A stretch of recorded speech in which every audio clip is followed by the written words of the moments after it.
Iniimbitahan ako ng aking asawa sa hapunan kasama ang kanyang boss. Pagkarinig kong 5 minutong pag-usap nila sa Aleman, tahimik akong umalis at nagsumait ng papel ng diborsyo. Magandang hapon, magaminamahal na tagapakinig ng channel na.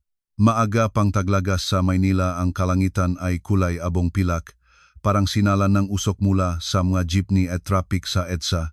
Basa pa rin ang aspalto, pagkatapos ngang biglang ulan na dumating at umalis ng walang babala, katulad ng nga taong pumapasok sa iyong buhay. Ang hangin, habang dumadaan sa pagitan nga mga lumang gusali sa Ermita at Malate, ay nakdadala nga moy nga basang lupa at mainit na sabaw ngang sinigang mula sa mga kusina, nakakabukas pa lamang nga apoy. Sa ganitong mapayapang kakulabawan, madaling maniwala na lahat ay maayos hanggang sa magsara ang pintuan sa likod mo at manatili kang nag-isa kasama ang iyong tunay na buhay. Ang pangalan ko ay Elena, 34 na taong gulang, photographer ako, nagtatrabaho ako sa advertising at paglihang visual content para sa iba't ibang brand kosmetiko, damit at mga produktong pangkalusugan. Ang taong nakakakita sa akin ay madalas na nagsasabing pamilyar na salita, "Swerte mo talaga, Elena, maganda ka, kumikita ka, at asawa mo pa ay mataas ang posisyon sa malaking kumpanya." Sanay na ako rito kaya ngumingiti na lamang ako bilang tugon. May mga papuri na kaaya-aya sa tainga ngunit nag-iwan ng pait sa puso. Ang pangalan ng aking asawa ay Andres. 2 taon siyang nakatatanda sa akin. Nagtatrabaho siya sa isang media agency na namamahagi at nagpo-promote ng mga dayuhang brand sa merkadong Pilipino.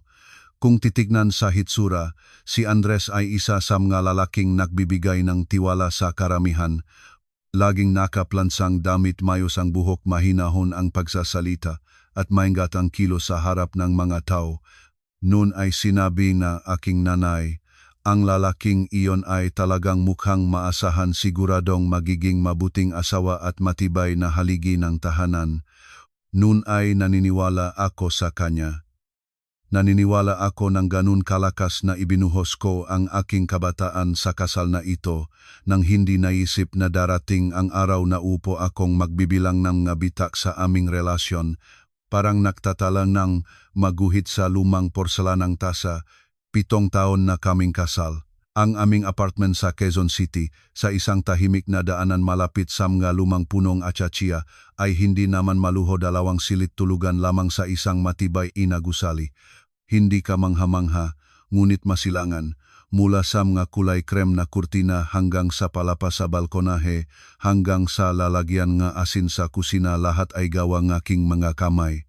Gustong-gusto ko ang bumalik pagkatapos ngang trabaho, buksan ang pintuan, at makita ang liwanag sa mga bintana, malinis na sahig, at marinig ang tahimik na pakulo ng tubig sa kaldero. Kahit ang pinakamalakas na babae ay may pangarap sa kaibuturan ng puso, isang lugar na mapapaulian at makapagpapahinga. Kahit lang sana, ngunit unti-unting naging tikas na lamang ang aming tahanan para sa akin, hindi na tahimik na daungan. Nang gabing iyon, pumasok ako sa apartment ng bahagya ng lagpas 6:00. Nandun na si Andres. Maayos na nakahanay ang kanyang sapatos sa tabing pinto at nakahiga ang kanyang bag sa sopa. Nakaupo siya sa harap ng telebisyon, nanonood ng balitang pang-ekonomiya, ngunit mukhang malayo ang isip. Habang dumadaan ako, tinanong ko siya gayang dati, "Kakain ka ba dito?" Hindi man lumingon, maikli siyang sumagot, "Oh." Iisang ulang iyon, magaan at walang malasakit, ngunit mas malamig kaysa sa baso eng tubig na naiwan sa buong gabi sa labas eng bintana. Pumunta ako sa kusina, ibinitay ang aking bag, nagbihis ng damit pambahay, hinugasan ang kanin at pinakuluan. Sa ref ay may kaunting tinapay na manok, pipino, ilang kabute at kalahating kalabasa. Nagpasya akong gumawa ng sopas na may kabute, igisa ang gulay, at uminit ng kanin at ulam. Simpleng pagkain lamang, ngunit ito ang uri na nagbibigay ng init sa puso.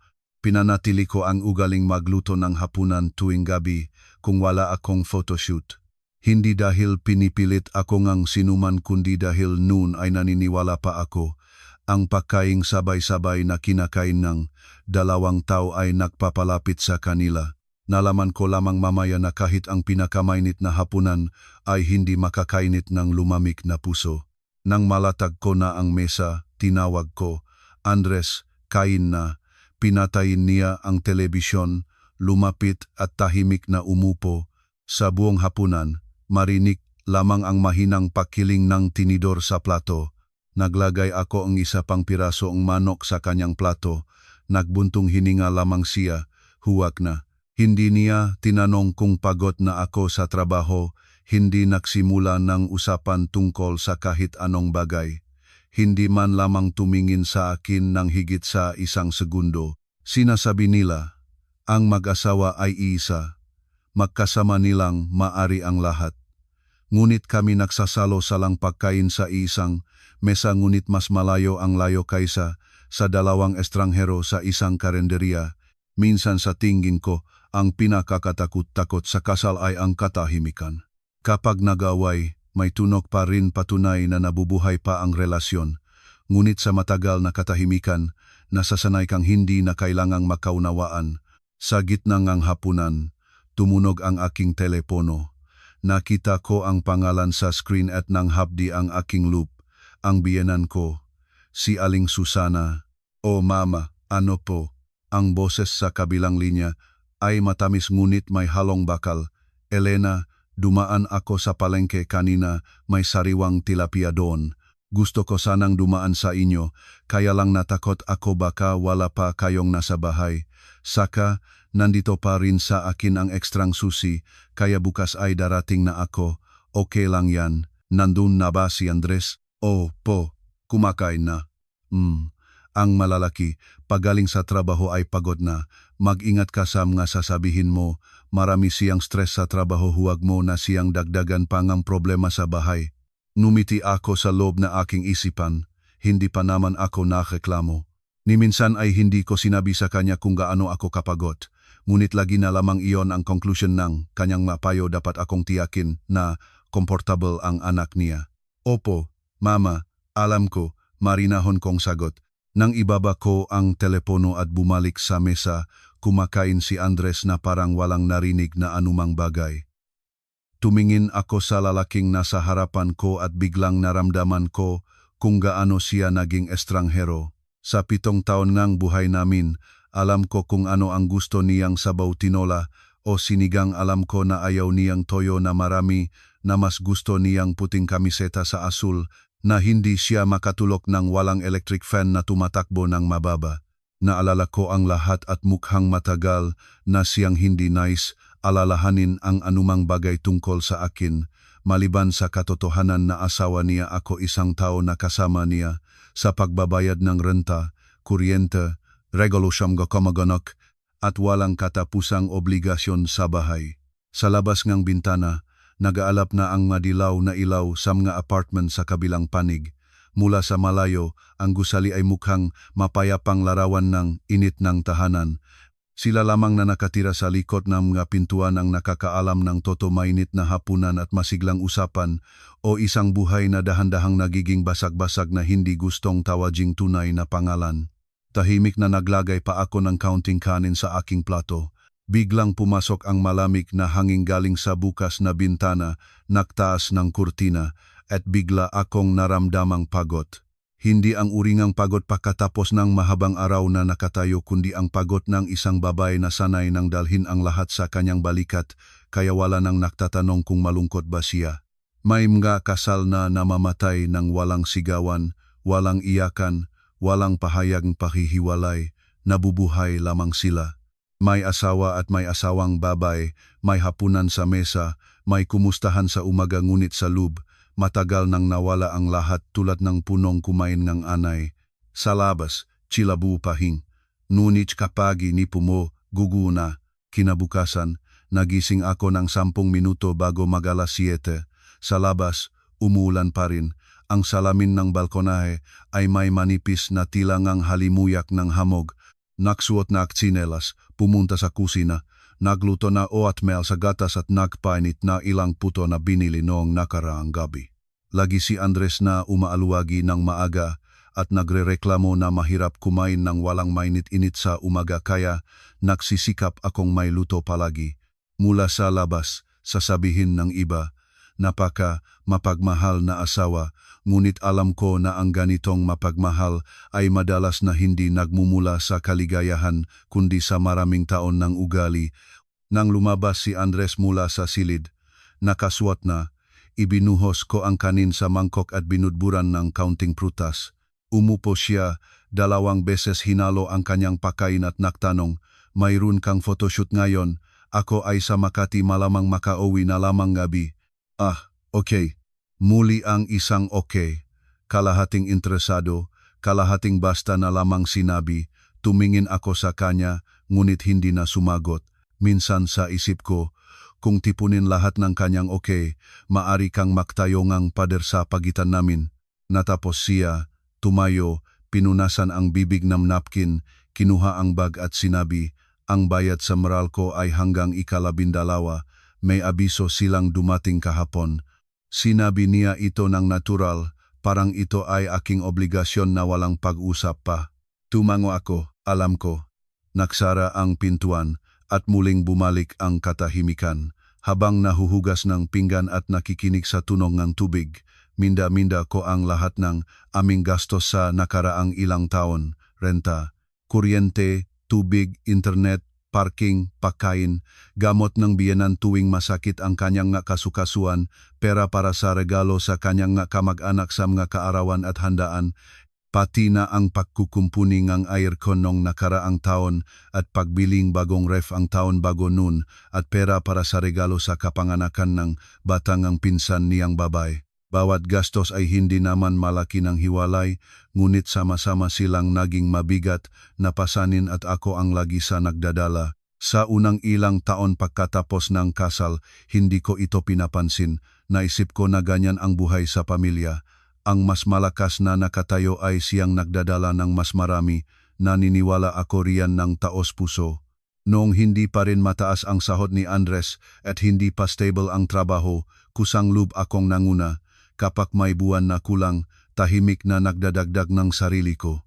Nang masakit ang likod ng kanyang nanay at kailangan ng MRI ng urgent, ako ang unang nakpadala ng pera. Kapag may pangangailangan ang sarili kong magulang, iniayos ko rin ang mangga ito ng mag-isa para hindi mahirapan si Andres. Hindi ko siya pilit pinalabas niyan. Sa aking pag-isip, kung isang pamilya kayo, maliit na bagay ang pagbibilang ng kung sino ang nagmasyadong gumastos. Ngunit hindi pala lahat ay nag-isip ngang ganun. Naalala ko, maisang taon at kalahati na ang nakakaraan, pumunta kami sa kasalan ng dating katrabaho ni Andres. Nagsuot akong maitim na berdeng damit ng gabing iyon diretsahan akong pumunta mula sa photoshoot. Pagpasok namin sa bulwagan, lumapit sa akin ang isa sa mga kakilala niya na nakangiti ng malawak. Hala, Elena, ang ganda-ganda mo naman. Sabi nila, as a freelancer, lagi kang busy talagang magaling ka. Ngumiti ako, hindi pa makasagot, nang bigla na lamang sinabing ni Andres na nakatayo sa tabi, suwerte lang, ganyan ang panahon ngayon. Sa ganitong trabaho, minsan marami, minsan wala, walang katiyakan. Ang mga salitang iyon, binikas ng parang wala, ay nag-iwan ng ngiti ko na natutuyo. Kapag pinupuri kang iba, hindi kailangang mag-proud ang asawa mo ngunit hindi, man lamang siya dapat mapababa ang iyong pagsisikap na parang suwerte lang ang lahat. Inaalif pa rin ako sa sarili ko noon, baka sinabi niya ito dahil sa kahihiyan. Nalaman ko lamang mamaya na ito ang kanyang paraan para hindi maging maliit sa tabi ko. At hindi iyon isang beses. Kapag may nagtatanong kung maayos ang negosyo ko, sasagot si Andres, ito ay trabahong babae, lahat ng may kinalaman sa mga larawan ay mukhang matagumpay, ngunit sa katotohanan ay napaka-instable. Kapag may humanga sa aking kasipagan, ngingisi siya, siya ay perfeksyonista lang, ngunit sa bahay ay katulad lamang ng lahat, walang espesyal. Bawat ganyang salita ay unti-unting nagiging tinik. Masakit, ngunit nanahimik pa rin ako. Minsan ay sinubukan ko pa rin siyang kausapin ng tapat. Isang gabi, habang umulan din sa labas, sinabi ko, Andres, kapag pinuringam nga tao ako, hindi nangangahulugang sinisiraan kanila. Kami ay isang pamilya, bakit tayo magkumpetensya sa mga salita? Ibinaba niya ang baso at tumingin sa akin. Mahinahon ang boses, ngunit malamig. Madali para sa iyo yan sabihin, hindi ikaw ang nilalait. Natulala ako. Sa madaling salita, naramdaman niyang inaakit siya, ngunit sa halip na subukang mapabuti ang sarili, pinili niya ang ibang landas. Pababain ako sa kanyang antas para hindi siya masyadong masakit sa aking paginaw. Mga 10:00 ng umaga, habang nire-retouch ko ang mga larawan para sa isang kliyente, tumunok muli ang telepono. Ang biyanan. "Oh, Mama." Muna siyang bumulong-bulong sa kabilang linya at pagkatapos ay nagsalita. "Elena, kahapon ay pumunta ako sa doktor para sa regular na check-up. Nagre-reseta siya sa akin ng bagong gamot para sa kasukasuan. Halos 2,000 piso ang mahal kaysa dati. Kapag may oras ka, bibilin mo naman, please." Alam ba ni Andres? Tanong ko. Agad siyang sumagot na may bahit ng sisi. Lagi naman siyang sa trabaho, para saan pa siyang abalahin. Kaya mo naman ayusin ito. Bumili ka na please. Hindi ka naman estranyo sa pamilya. Ano ba naman iyon? Nanahimik ako ng ilang segundo. "Sige po, Mama, mamaya na lang ako pupunta sa botika." "Magaling. Alam ko na ikaw lang ang nakakaintindi." Palagi natapos ang tawag. Inilagay ko ang telepono at naramdaman ang bukol sa lalamunan. Ang salitang nakakaintindi, tunog itong papuri. Ngunit para sa akin ay parang mahusay na nakabitin na lubid. Habang ginagawa ko ang dapat, tinutupad ko ang aking tungkulin. Ngunit kapag minsan ay natamlay, minsan ay napagod, at biglang magiging maling tao na ako. Nang gabing iyon, pag-uwi ko, dumaan muna ako sa botika, binili ang gamot, at pagkatapos ay nagpadala ng para sa bayad ng doktor batay sa litrato na resibo na ipinadala niya. Lahat ito ay hindi matagal, ngunit mabigat ang dibdib ko. Hindi ko kinikinikasi ang pera. Ang pagod ko ay ito, ang lahat ng nakapalibot sa akin ay itinuturing akong responsible para dito bilang default. At walang nagtatanong ng simpleng tanong, "Pagod ka ba rin?" Nang gabi, nang inilatak ko na ang gamot sa bag para dalhin kinabukasan, pumasok si Andres sa silid. Nakita ang bag, tinanong, "Sa mamabayan?" "Oh, binili ko na. Binagong doktor ang reseta." Tumango siya, parang iyan ang dapat. At pagkatapos ay nagdagdag, "Ay save mo ang resibo sa katapusan ng buwan.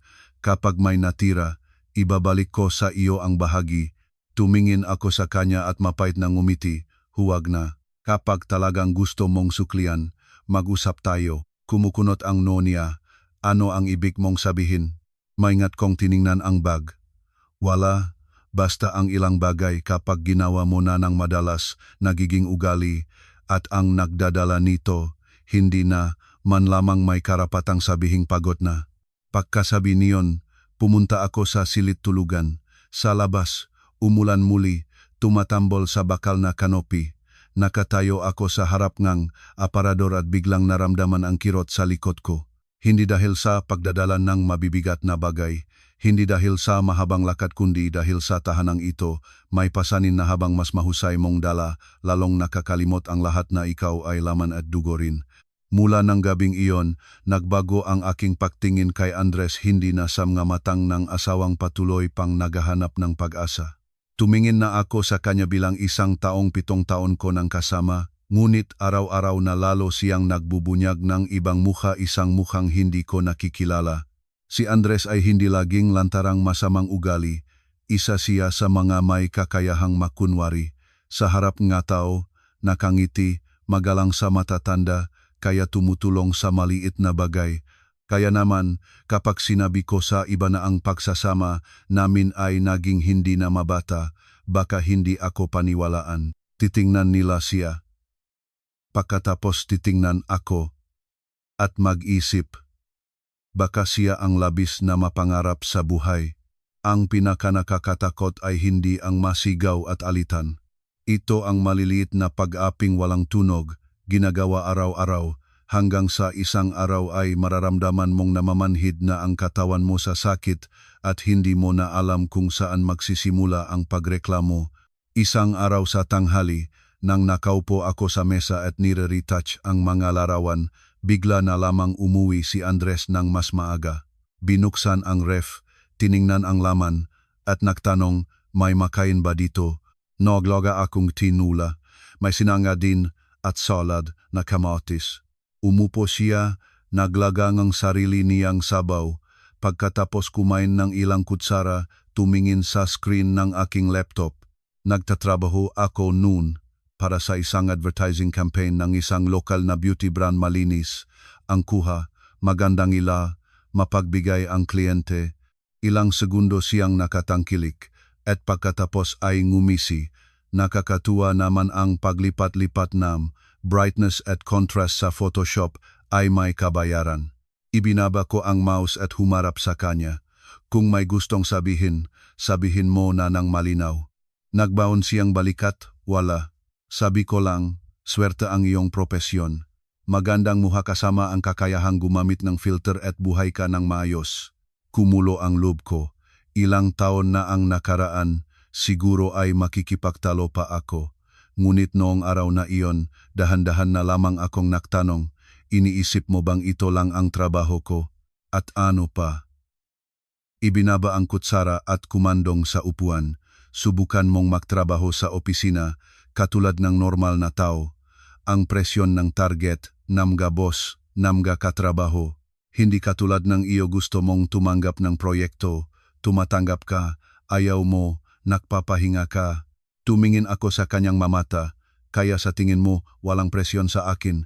Anong uri ng presyon? Humingi ang kliyente ngang ilang beses ng revision, nahuli ang shoot ng ilang oras. Kumpara sa dalahin ng lalaki sa mundong ito, maliit na bagay ang lahat iyon.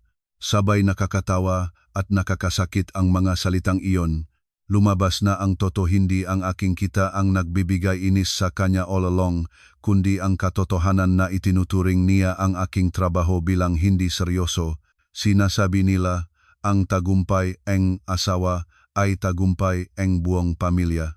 Ngunit sa aming tahanan, ang aking tagumpay ay itinuturing na natural lang habang ang kanyang pride ay kailangan pangalagaan katulad ng marupok na florera. Tumayo ako at dinala ang plato sa kusina. Sa aking likod, narinig ko ang kanyang pakabiro na halos seryoso. Sinasabi ko ito para malaman mo ang lugar mo, hindi maganda para sa babae na mas matagumpay kaysa sa kanyang asawa. Lumingon ako. Natatakot ka bang mas maging mahusay pa ako sa iyo o natatakot kang tanggapin na mas mababa ka na? Pagkatapos ng tanong na iyon, natigasan ang mukha ni Andres, tumingin sa akin ng tuwirang tumingin na pikit. Pagkatapos ng ilang segundo, tahimik na ngumisi. Naging mapangasar ka na talaga sa huling panahon. Oo, hindi ko sumagot. Alam ko na natamaan ko ng tama. Sinasabi nila, ang katotohanan ay nakakasugat ng mata, ngunit para sa taong may nasugatang pride, ang kahit anong katotohanan ay matutulis na tinik. Nang gabing iyon, nahiga akong nakaharap sa dingding at tumingin sa dilim.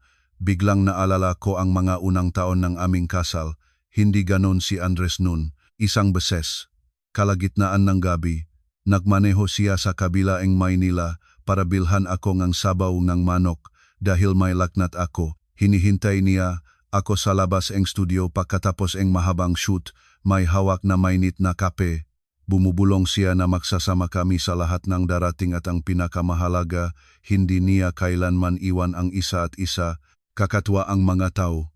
Minsan ay nagbabago sila, hindi sa isang araw na agnas sila ng dahan-dahan, gumagalaw ng 1 milimetro sa bawat oras, hanggang sa isang araw ay titignan mo sila at mararamdaman mo na hindi mo na sila nakikilala. O baka ang lahat ito ay nasa kanya na simula pa, baka ang kahirapan at kakulangan lang ang pumigil nun sa kanya na ipakita ito. Ang pinakamalaking sakit sa aking kasal ay hindi ang pagpapababa niya sa aking trabaho, kundi ang katotohanan na sa bawat pagkakataong maramdaman niyang siya ay natalo, hindi siya nagsisikap na mapabuti ang sarili, hindi nagtangkang makipag-usap ng taos-puso. Pinili niyang tusukin ako, pigilin ako na parang kapag naging mas maputla ako, hindi siya magiging ganon katulad ng dati sa tabi ko. Mayroon isang kwento na matagal ko nang hindi naalala. Nung 3 taon ng aming kasal, nabuntis ako ngunit 2 buwan, nagkaroon ng miscarriage. Nang araw na yon may tingang photoshoot sa labas. Matagal akong nakatayo at ilang gabi bago nito ay halos hindi ako natulog. Sa gabi ay sumakit ang aking tiyan at nagkaroon ng pagdurugo. Sa ospital, hindi naligtas ang bata. Nahiga ako sa puting kamang ospital, nakinig sa mahinahon na boses ng doktor at pababa na ang maluha sa aking pisngi. Nandun si Andres ng gabing iyon, hawak ang aking kamay, tahimik. Ngunit pagkatapos ng ilang buwan, ang trahedyang iyon ay naging malabo na sa aming bahay. Hindi direktang sinisingang biyenan ko ngunit nagpahiwatig na ang mga babaeng masyadong abala sa trabaho ay madalas na hindi makakaya ang pagdadalang sanggol. At si Andres, mula sa isang nakukumpasang asawa, naging isa na umiwas. Bihira na niyang binabanggit ito at hindi na niya kailanman niyakap ako para aliwin sa sakit na iyon. Pagkatapos na pagkawalang bata, nagbukas na puwang sa aming pagitan invisible, ngunit kapag humakbang ka, bubulusok ka. Gusto ko pa ring makaanak, taos puso. Ngunit sa paglipas ng panahon, bawat pagkakataon na magtatanong ang magkamag-anak kung kailan namin sila pasasayahin, nararamdaman ko na parang naglalagay ng bato sa aking dibdib. Sa tahanang ito, wala nang natirang kahit malambot na salita. Paano ko madadala rito ang isang bata upang lumaki sa gitna ng ngasawi at katahimikan? Kalagitnaan ng gabi, lumingon si Andres sa aking direksyon. Nang hindi humawak, binulalas sa dilim. Darating si Mama bukas para sa hapunan. Magluto ka ng masustansya. Ipinikit ko ang aking mga mata. Isang pangungusap at lahat ay malinaw na. Sa kanyang mundo, ang kanyang nanay ay laging kailangan ng pag-aalaga at ang asawa ay kailangan lamang gumawa ng lahat ng tama. Nakinig ako sa pantay na ugong ng aircon at ang aking puso ay malamig pa kaysa sa hangin nito.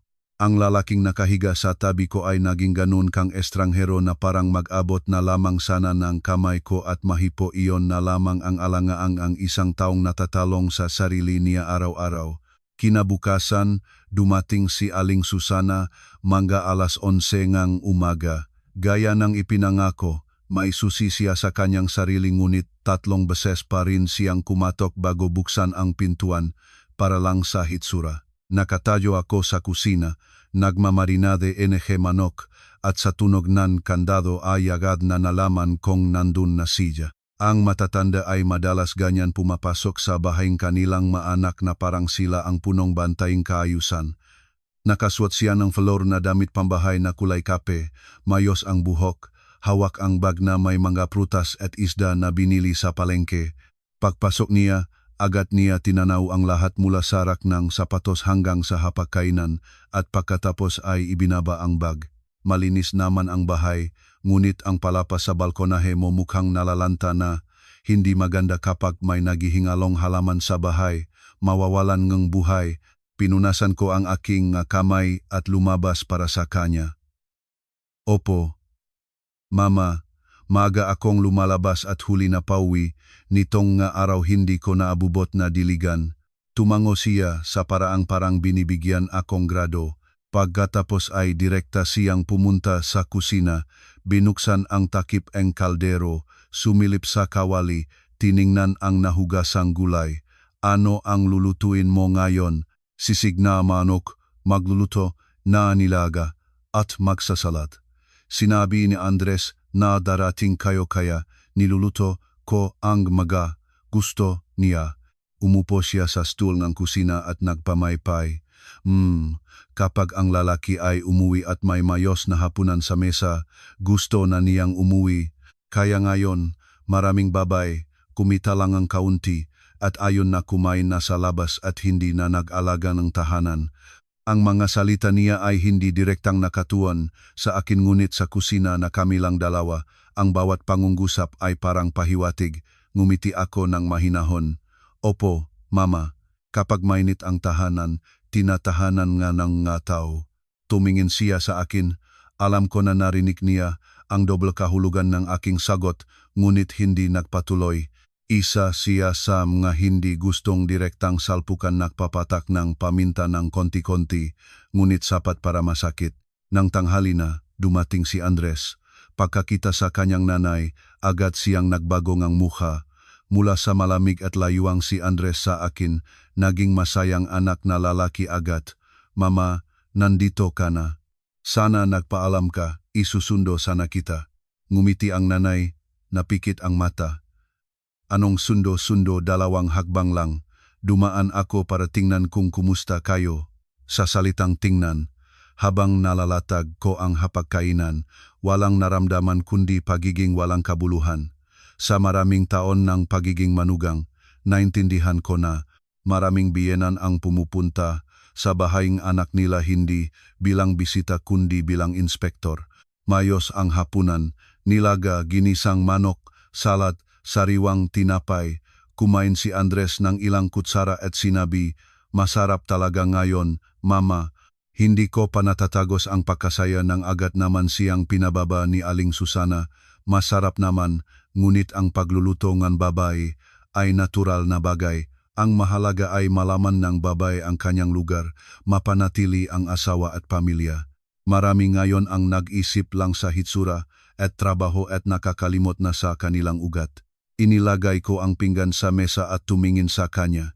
Tama po kayo, Mama. Ang babae sa tahanan ay kailangang magpanatili ng kaayusan. Ngumiti siya ngunit naramdaman ko na nahuli niya ang tono na aking sagot. Hindi siya nagpatuloy. Isa siya sa mga hindi gustong direktang sagupaan. Sa katapusan ng hapunan, biglang nagtanong si Aling Susana.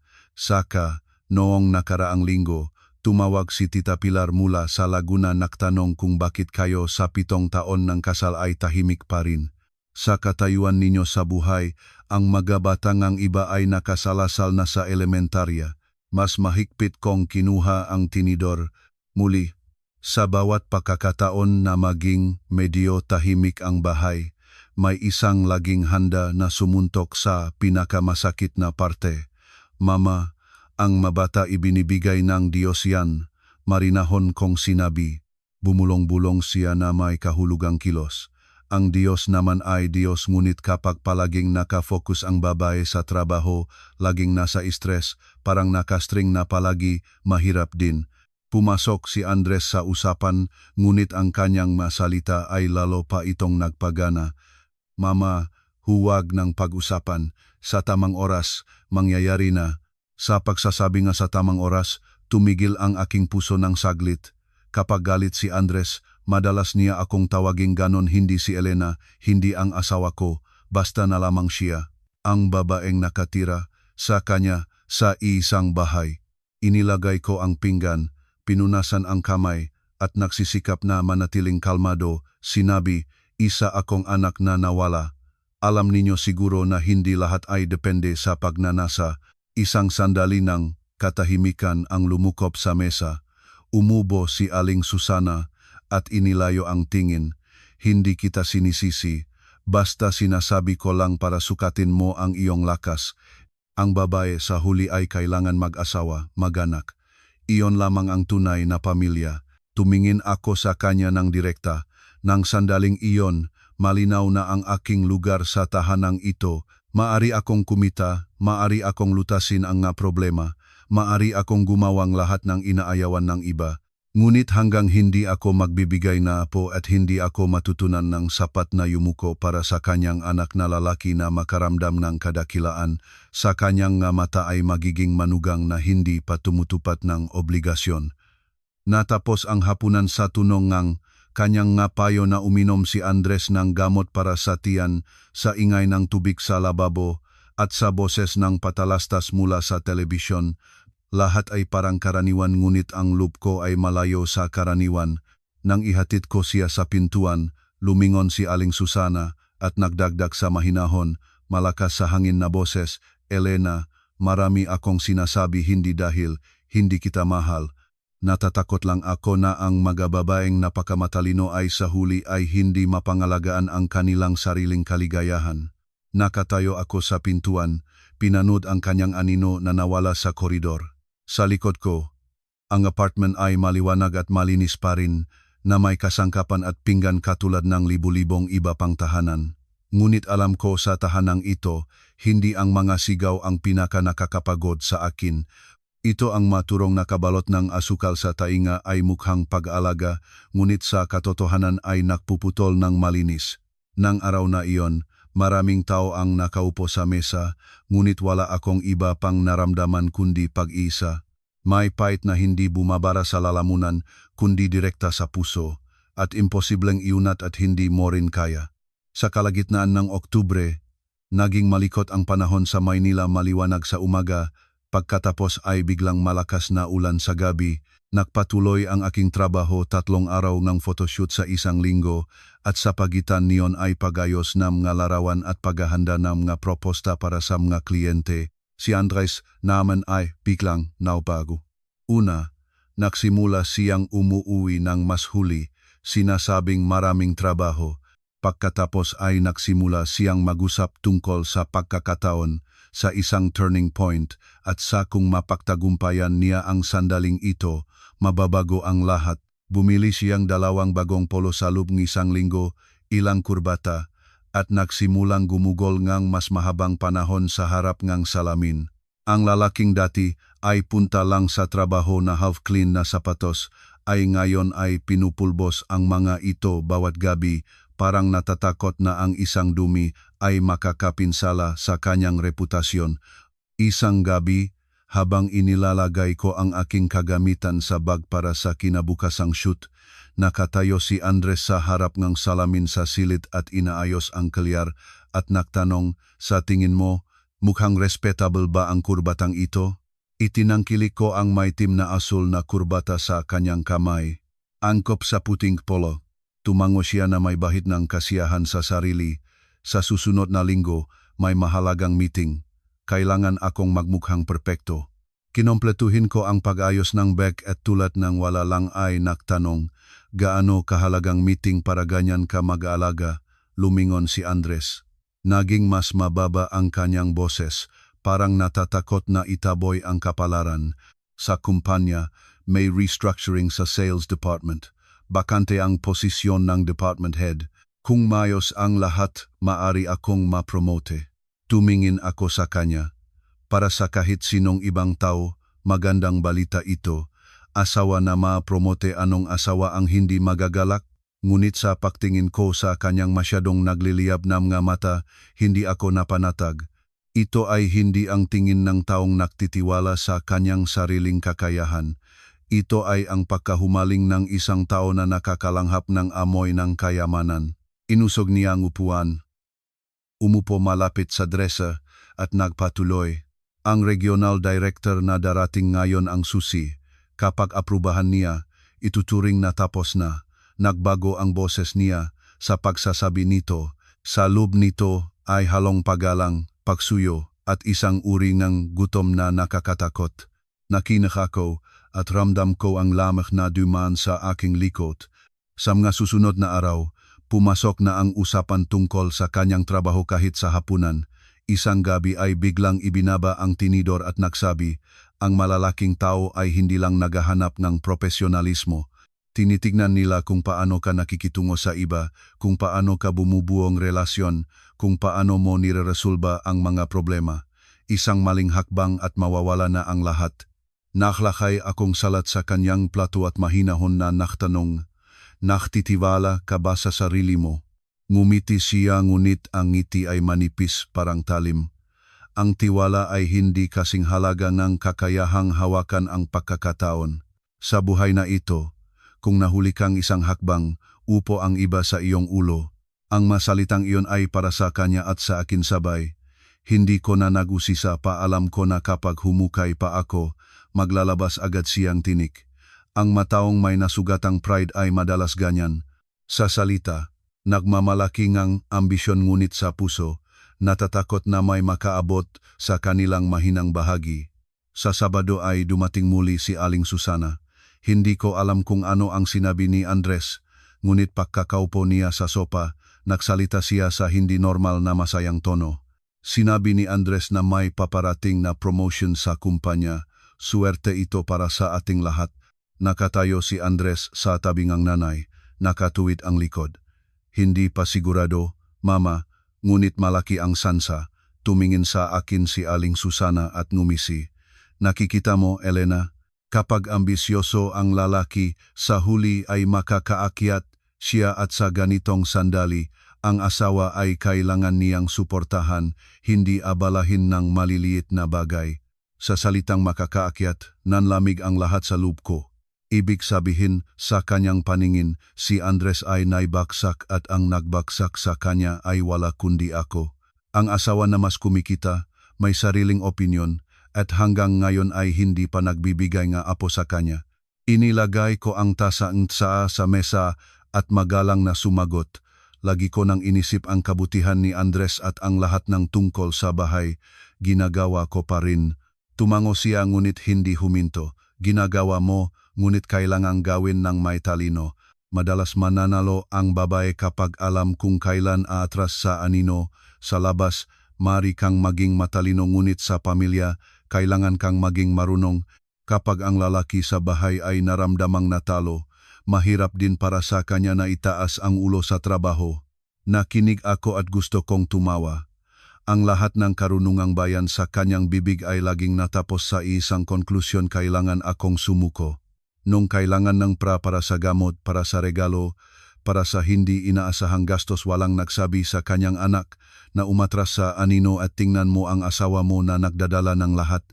Ngunit ngayon na may silip ng pagkakataon para sa promosyon, kailangan ko na agad na magurong para mapangalagaan ang kanyang mukha. Pagkatapos ng araw na iyon, lalo pang nagbago si Andres. Nagsimula siyang matuto ng simpleng Aleman mula sa internet, minsan ay nagbubulong sa harap ng salamin. Isang beses, habang dumadaan ako, narinig ko siyang maling nagsalita ng isang pangunahing salita. Gusto ko sanang iwasto, ngunit nagpigil ako hindi dahil sa galit, kundi dahil alam ko, ang nakatulad ni Andres ay hindi gustong iwastohin. Gusto nilang papuri para sa kanilang pagunlad. Isang gabi pagkatapos ng paliligo, gumamit si Andres ng bagong pabango may halong kahoy at pampalasa at nagtanong, sa tingin mo, angkop ba ang amoy na ito para sa isang seryosong negosyante? Habang tinitiklop ang tuwalya, tumingin ako sa kanya. Angkop ngunit masyadong malakas. Ginamit ng maunti lamang. Kumukunot ang kanyang labi. Sa pakikipagtungo sa mga dayuhan, ang image ay lahat. Kailangan kang makapagbigay ng impresyon. Mabagal kong itinago ang tuwalya at mahinahon na sinabi, umaasa lang akong ang iyong kakaibigin ay ang iyong kakayahan. Napagpansinan ko ang pagtetemsong kapaligiran. Tumingin si Andres sa akin, matutulis ang tingin. Ibig mo bang sabihin, walang kakayahan ako? Hindi ko yan sinabi, ngunit lagi mong ginagawa ang mga salita ko na parang tinuturuan kita. Tumayo ako at itinatago ang tuwalya sa aparador. Nararamdaman ang pagod na nakakuhang lahat ng simpatiya sa usapan. Sa buhay, may mga taong palaging nagsasalita tungkol sa pag-akyat, ngunit sa sandaling may bahagya kang mahipo sa kanilang inseguridad, humihis sila katulad ng pusang natapakan ang buntot. Nang gabing iyon, habang nakatayo pa rin si Andres sa harap ng salamin at inaayos ang kurbata, tumingin ako sa kanyang refleksyon. Ang refleksyon ng lalaking labis na gustong umakyat. Ngunit ang tingin niya ay hindi maliwanag at kumpiyansa. May isang uri ng pagtatamad, pabilis ng pabilis, halos kagutom. Bigla ko na lamang naiintindihan ang nagbibigay ligalig sa akin, hindi ang kanyang ambisyon. Ang ambisyon ay hindi masamang bagay. Ang nakakatakot ay kapag ang isang tao ay labis na nagnanasa sa upuan na nagsisimulang makita sa lahat ng nakapaligid sa kanya ay mga kagamitan lamang para sa layunin niya. Sa labas, tumatambol ang ulan sa bakal na yero. Sa silid, naglalangoy ang amoy ng bagong pabango ni Andres. Umupo ako sa tabi ng kama. Nararamdaman ang lamig na lumalaki sa loob ko. Ang pagnanasa ng tagumpay ay hindi kasalanan, ngunit may mga tingin na agad mo nalalaman. Ang may-ari nito ay handang magbayad ng marumi para sa kanyang gusto. Kung noong simula ng aming kasal ay may nagtanong sa akin kung ano ang maaaring gawing ganun kalapit na estranghero ang 2 taong nakatira sa isang bubong, siguro ay ang hindi pagkakaunawaan ang aking sasabihin. Ang paninirahan sa isang bahay ay hindi ibig sabihin ng pag-unawa sa isa't isa. Ang pagkakaing sabay sa isang mesa ay hindi ibig sabihin ng pagkakita sa kaluluwang isa't isa. Alam ni Andres kung anong oras ako gigising, alam niya ang nalutuin ko, alam niya kung ilang regular na kliyente ang mayroon ako, ngunit tungkol sa kung ano ang nasa loob ko hindi siya nagtatanong. Halos 2 taon bago ang aming kasal, nagtatrabaho ako sa isang Aleman na creative agency sa Makati. Bata pa ako noon, maraming trabaho, napakalaking presyon. Ang mga kliyente mula ron ay napaka-estrikto, maaari silang magbigay ng puna dahil sa isang tipo sa email. Para makatagal, kailangan kong matuto ng Aleman para makinig, maunawaan ang mga briefs, makipag-usap ng Malaya. Hindi ako nagsasalita bilang native speaker, ngunit sapat ang aking antas para sa trabaho at para maunawaan ang karaniwang pag-usap. Pagkatapos ng kasal, nagpalit akong trabaho. Hindi na kailangang gamitin ang Aleman at bihira ko itong binabanggit. Partly dahil hindi na ito kailangan at partly dahil sa tahanang ito, wala namang interesado sa kung ano ang nasa ilalim ng aking panlabas na hitsura. Isang beses, 4 na taon na ang nakaraan, nabanggit ko ng nakataon na dati ay nagtatrabaho ako kasama ang partner na Aleman. Si Andres, nakarinig nito, ay nahumibing lang at akat na naktanong, mataas ba ang sweldo? Ngumiti pa rin ako noon at sumagot, sapat, ngunit napakahirap.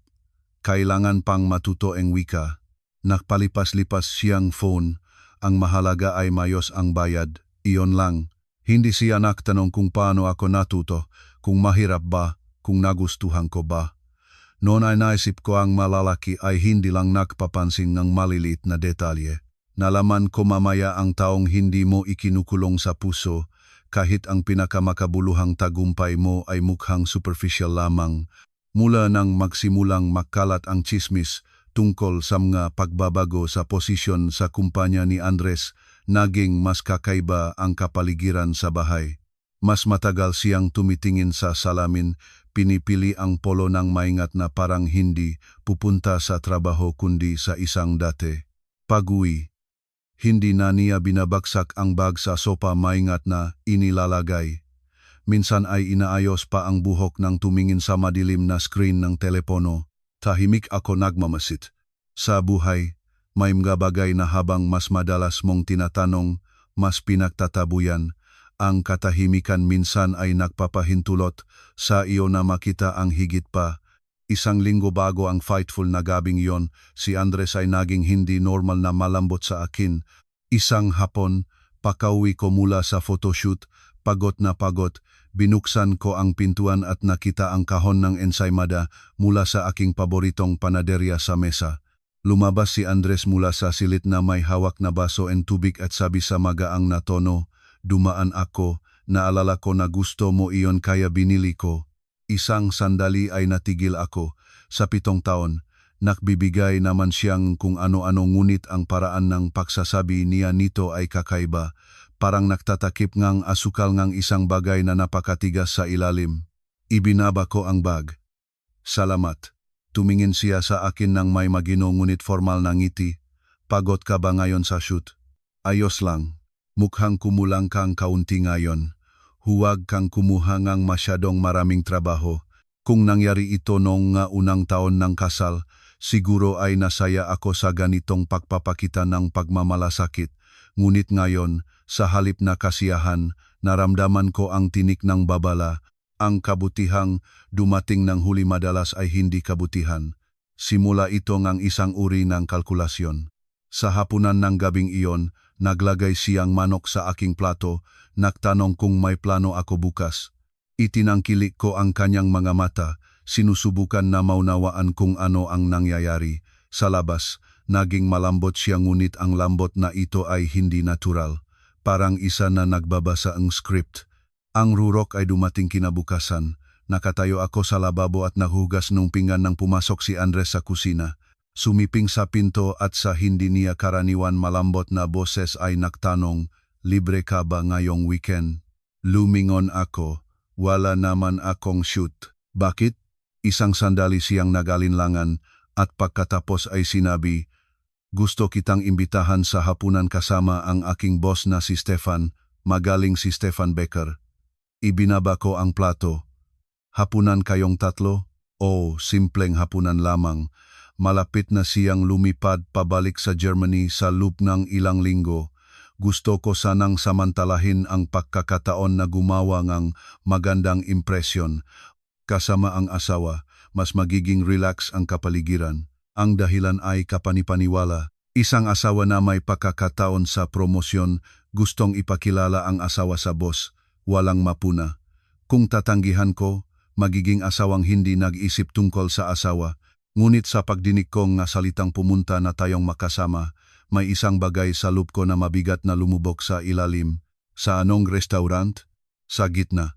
Maayos naman, huwag kang mag-alala. Tumingin ako sa kanya ng direkta. Para saan ba ako doon? Ngumiti si Andres, ngunit sa loob ng isang segundo, inilayo ang tingin. Katulad ng sinabi ko kapag ang lalaki ay may asawang kasama, nagpapakita ito na matatag siya. Siya ay responsableng tao, kaya niyang lumikha ng imahe ng pamilya. Ang malalaking boss ay nagbibigay pansin dito. Pinunasan ko ang aking makamay sa tuwalya. Ang sagot niya ay lohikal, ngunit hindi ako pinanatag. Pagkatapos ng ilang segundong katahimikan, sinabi ko, sige, pupunta ako. Bumuntong hininga si Andres ng may kaginhawaan. Magaling, magdamit ka ng elegante ngunit hindi masyadong maliwanag. Kinabukasan, habang nakatayo ako sa harap ng salamin at pinipili ang damit, lumakas pa ang aking pakiramdam. Pinili ko ang kulay krem na damit na may saradong lig at mahabang manggas hindi masyadong makikita, sapat na seryoso. Hindi ko gustong magmukhang sobrang maliwanag o sobrang simple. Ang mga babae ay may kakaibang intuition. Minsan ang hapunan ay hapunan lamang, ngunit minsan, tumingin ka pa lang sa salamin, may bumabato na sa iyong dibdib. Isinasarado ko na ang mangas nang lumapit si Andres sa aking likod, tumingin sa aking refleksyon at sinabi sa boses na nagpalamig sa akin, ngayong gabi, maging mas malambot.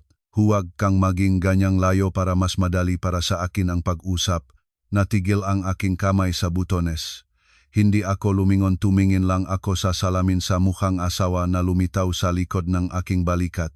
Namukhaan ito sa akin ng labis na estranghero. Anong ibig mong sabihin ng malambot? Dahan-dahan akong naktanong. Ngumisi si Andres, parang pinapalaki ko lang ang simple. Maging masaya, relax, mahinahon ka lang magsalita, naintindihan mo ba? Lumingon ako at tumingin sa kanyang mamata. Sa loob ng isang sandali, pumiksa ang hangin sa silid. Nakatayo siya sa kanyang pinaplansang damit, maayos ang buhok. Sa hangin ay amoy ng kanyang bagong pabango. Sa labas, madilim na ang gabi sa Maynila, ang ulap ay mababa, parang malapit na umulan. Bahagya na lamang akong tumango, naintindihan ko. Ngunit sa katotohanan, ng sandaling iyon ay naintindihan ko ang ibang bagay. Ang lalaking 7 taon akong kasama, hindi niya kailanman talaga nakilala kung sino ako. Alam niya na maganda ako, alam niyang may kita ako, alam niyang sapat ang aking taktika para isama sa isang mahalagang okasyon ng hindi mapahiya. Ngunit ang mas malalim na bahagi, hindi niya ito alam o hindi niya gustong malaman. At siguro, ang pagwawalang halaga na ito sa huli ay magiging pinakamapait na kabiguang mangyayari sa kanyang buhay. Ang restaurant na pinili ni Andres ay nasa isang mamahaling hotel sa gitna ng Maynila. Mula pa sa pasukan, naknininging ang marmol na sahig na sumasalamin sa mainit na liwanag ng mga kristal na chandelier. Ang makawani sa itim na uniforme ay yumuyuko sa pagpasok.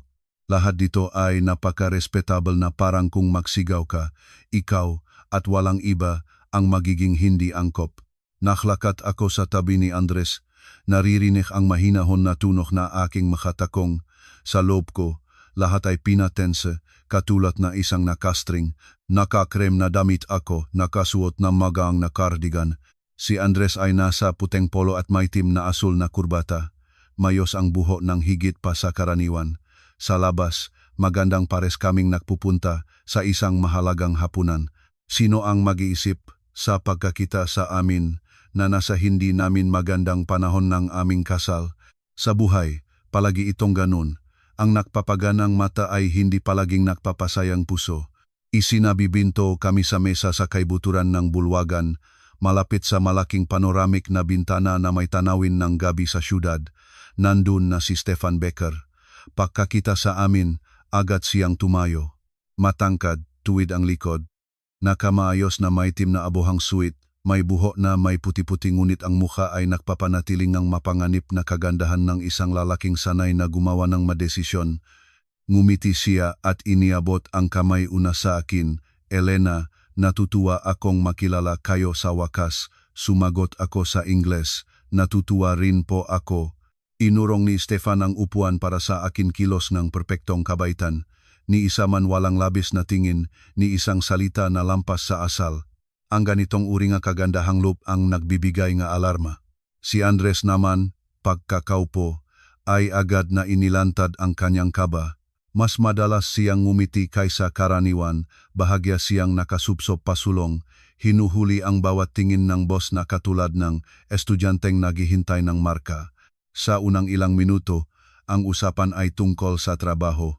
Nagtanong si Stefan kung gaano na ako katagal sa photography, kung aling brand ang tinahak ko, kung ako ba ang gumawa ng recent campaign para sa isang lokal na beauty brand. Sumagot ako ng maikli at tama. Nag-insert si Andres ng makomento, sinusubukan sabay na ipagmalaki ako at gamitin ako para kumitang puntos. Ang asawa ko ay tunay na profesional, sinabi niya sa Ingles. Mayos ang kanyang taste at mahusay siyang makisama sa mga kliyente. Mabilis akong tumingin sa asawa, mukhang mabuti ang tunog, ngunit kakaiba. Masyado akong madalas na nakarinig ng mga salitang nakpapababa ng aking trabaho mula sa bibig niyang iyon. Ngayon ay biglang inilalabas niya ako sa harap ng iba at ito ay hindi ang ugali ng isang proud na asawa. Ito ay katulad ng pagpapakita ng magandang bagay. Unti-unting inihatid ang magapakain salad na may salmon, sopas ang kalabasa, karne, ang mag-aaroma ang mantikilya, inihurnong tinapay, at alak ay naghalo sa malamig na hangin. Nagangat ang baso ni Stefan, nagsasalita ngang ilang formal na parirala tungkol sa panahon sa Maynila, sa mabilis na ritmo ngang buhay dito, tungkol sa papahalagahan ng mga Pilipino sa pamilya. Lahat ay mayos, parang napagsalitang script, ngunit ang pagiging mayos na ito ang nagbibigay babala sa akin. Napansin ko na halos hindi kumain si Andres. Mas mabilis siyang umiinom ngang alak, iniangat ang baso bawat beses na ginagawa ito ni Stefan. Sa isang sandali, lumingon siya sa akin at bumubulong na may ngiti. Uminom ka pa. Magaan ang alak. Sapot na. Ngumiti siya, ngunit sa loob en isang segundo, may lumisag na inis sa kanyang mata. Nakita ko ito at nagkunwaring hindi ko napansin. Nagbatuloy si Stefan na magtanong sa akin tungkol sa trabaho. Pinuri ang isa sa aking mga campaign, sinabi niyang napakalinis at emotional nito. Nagdagdag na gusto niya ang mga Eastern European at Pilipinong babae na seryoso sa trabaho, ngunit pinapanatili ang kanilang malambot na ugali. Mukhang walang masamang sinabi, ngunit ang paraan ng kanyang pagtingin sa akin habang binibigkas ang salitang malambot ay nakpalamig ng aking mga daliri. Inilagay ko ang tinidor at maaral na ngumiti. Salamat. Agad itong sinundan ni Andres ng usapan, parang natatakot na may patlang, muling nagbuhos ng alak para kay Stefan at sa akin. Mahinahon kong tinakpan ang baso, sapat na para sa akin. Hay naman, konti na lang, bumubulong si Andres, ngiti pa rin sa mukha, nagpapahinga tayo. Tumingin ako sa kamay niya na may hawak na bote, at naramdaman ko ang pagbibigay bato na lumaki sa loob ko. Mula pa nang magsimula ang hapunan, sobrang paulit-ulit niyang sinabi na dapat akong maging masaya, relax, malambot.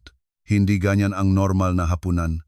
Sa sulok ng bulwagan, tahimik na tumutuktok ang piano. Ang liwanag ay bumababa sa mesa, sumasalamin sa mga baso. Maganda ang lahat, halos nakakasakit ang ganda.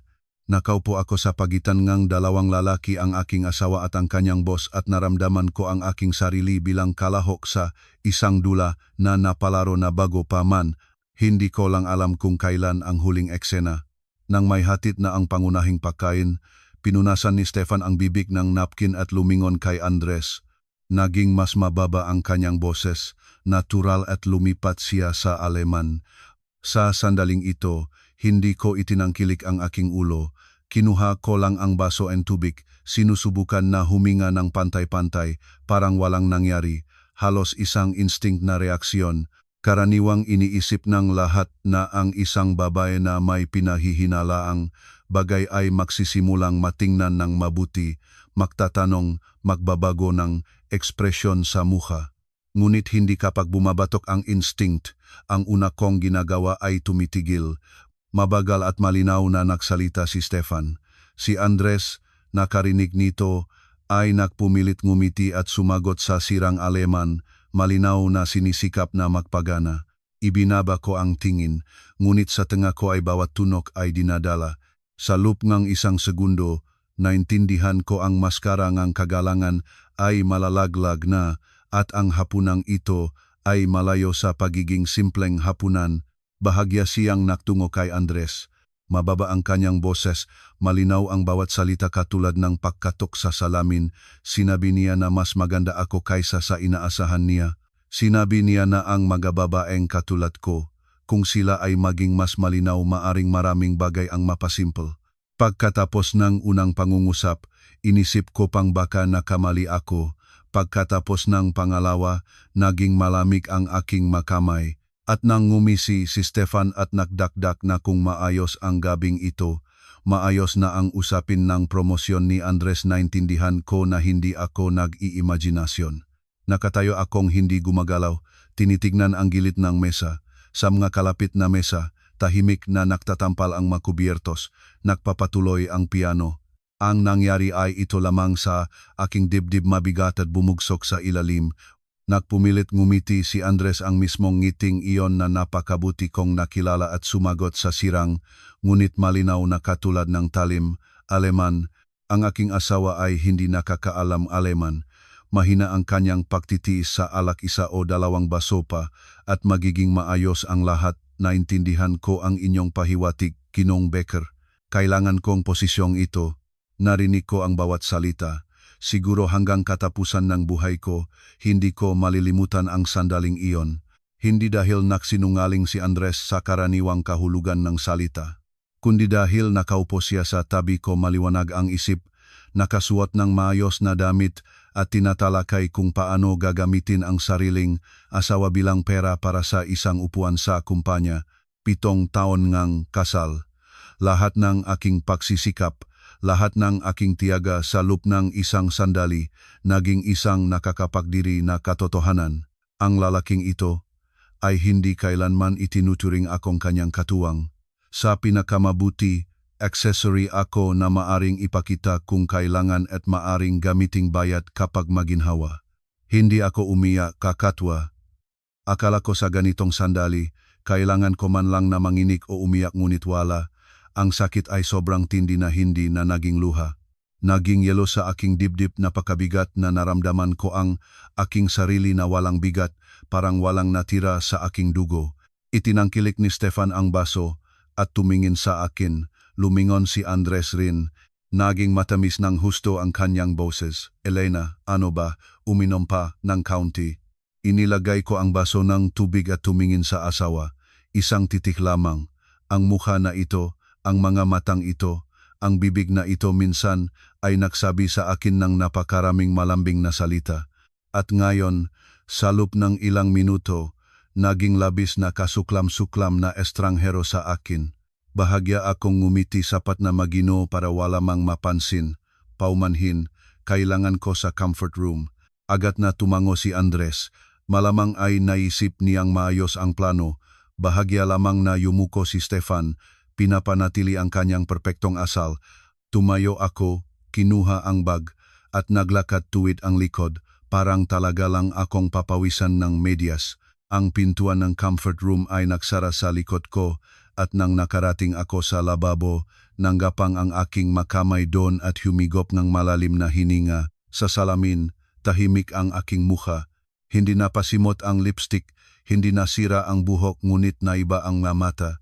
Walang laman. Kinuha ko ang telepono at isang tanging pangungusap lang ang isinulat ko para sa aking kaibigan na si Olet. Ang aking asawa ay sinubukang ibenta ako sa kanyang boss para sa posisyon. Lahat narinig ko sa Aleman. Pagkapadalang mensahe, ipinadala ko ang aking lokasyon. Hindi nanginginig ang aking kamay, hindi mabilis tumibok ang puso. Siguro kapag ang sakit ay umabot sa rurok, nagiging nakakatakot na kalmado ang tao. Nag-order akong sasakyan sa app, pinili ang labasan sa likod, at isang beses pang tumingin sa sarili sa salamin.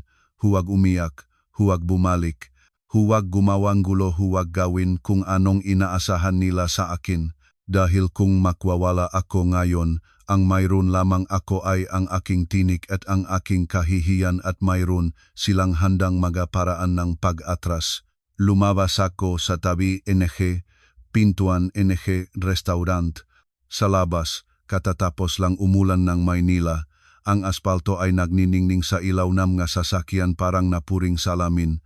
Umupo ako sa sasakyan, sinabi ang aking address at parang ang boses ko ay pagmamayari ng ibang tao. Pag-uwi sa apartment, hindi ko binuksan ang lahat ng ilaw, iniwan ko ang ilaw sa sulok ng sala. Sa kadiliman, napakating ko lang ang pag-ikot ng orasan. Mahigit 1 oras pagkatapos, dumating si Andres. Pagkakita sa akin, agad siyang naksuot ng maskara ng alalahan ng asawa. Bakit umalis ka nang hindi nagpapaalam? Nagalala kami ni Ginoong Stefan. Tumingin ako sa kanya.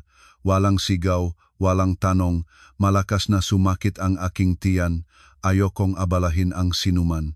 Isang sandali siyang natigil at pagkatapos ay nahinga ng may kaginhawaan ng tahimik na napansin ko. Ang hiningang iyon ang nagsabi sa akin na naniniwala siya. Naniniwala siyang hindi ko naintindihan ang anumang bagay at naasawa pa rin siya akong maaring dalhin kahit saan. Tahimik akong pumunta sa silid, isinara ang pintuan sa likod ko. Nang gabing iyon ay hindi ako nakatulog. Nahiga akong nakatingin sa kisame, nakinig sa ulan na tumatambol sa kanopi, nadinig si Andres na nagpunta pabalik-balik sa kalapit na kwarto. May mga kasalan na namamatay hindi sa araw na nilagdaan ang papel ng diborsyo. Namamatay sila sa sandaling magpasya. Ang isang tao na ang dignidad ng isa pa ay bagay na maaring ipagpalit. Kung nakarinig kayo hanggang sa puntong ito, razon kayo may mga kahihiyang hindi mo maaring lunukin at hindi mo maaring itulat-tulad. Kinabukasan ng umaga, nagising ako ng mas maaga kaysa karaniwan, puno pang ulap sa labas. Sa sala, nakita ko ang baso ni Andres na may natira pang tubig sa mesa. Umalis na siya. Tumingin ako rito at inilayo ang tingin. Kakabukas ko pa lamang ng saan nang dumating si Olet. Pumasok siya at bago pa maupo, hinawakan ang aking kamay. Ikuwento mo sa akin ang lahat. Ano ang sinabi niya? Ano ang sinabi niya? Nagbuhos akong saa para sa kanya. Kakaibang kalmado ang aking boses. Nakatabi sa akin si Andres at sinabi kay Stefan na hindi ako nakakaalam ng Aleman. Sinabi niyang mahina, ang aking pagtitiis sa alak at 1 o 2 baso pa, magiging maayos ang lahat. Direkta niyang sinabi na kailangan niya ang posisyon. Natigil si Olet, namula ang kanyang mukha. Malakas niyang inilagay ang tasa sa mesa. Tao ba ito? Ireklamo mo siya sa kumpanya o gumawa ng iskandalo sa harap niya at ng nanay niya? Hindi dapat palampasin ang maganito. Tumingin ako sa kanya at umiling. Kapag gumawa akong ingay ngayon, itatanggi niya ang lahat. Ang kamay ni Stefan ay magiging malinis. Wala akong mayroon kundi ang aking mga salita at ang aking kahihiyan at walang matibay na katibayan. At kaya mong lunukin ito? Hindi ko ito lalunukin. Itatago ko ito para humampas ng mas malakas sa tamang oras. Nanahimik si Olet. Siya ay mapusok, ngunit hindi tanga. Pagkatapos siyang tumingin sa akin ng matagal, nagtanong, ano ang gagawin mo? Umunat ako sa upuan at dahan-dahang nagsalita. Una, makukunwari akong walang alam. Naisip niya na umalis ako dahil sa sakit ng tiyan. Hayaan siya sa gayon. Ang nga tao na may kasalanan ay nag-aantay nga reklamo at kapag naniniwala silang nakawala na sila, nag-ingat sila ng hindi na masyado. Naggibit puso si Olet at tumango. Para mahuli ang isang tigre, kailangan mong pumasok sa kanyang kulungan. Naintindihan ko ngunit mag-ingat ka. Mapait akong ngumisi. Mula sa sandaling nagpasya siyang ibenta ang kanyang sariling asawa, wala na akong dahilan para mag-ingat para sa kanya. Mula noon, nagsimula akong mamuhay ng iba. Sa labas, si Elena pa rin ako. Nagluluto nga almusal kung may oras. Nagtatanong kay Andres tungkol sa trabaho. Inihahatid ang kanyang polo bago umalis. Sinikap ko pang maging mas malambot sa pagsasalita para tuluyang maniwala siyang ang gabing iyon ay basta isang aksidente at naniwala si Andres. Ang mga lalaking matagal nang hindi gumagalang sa asawa ay kadalasang naniniwala na ganap nila itong kontrolado.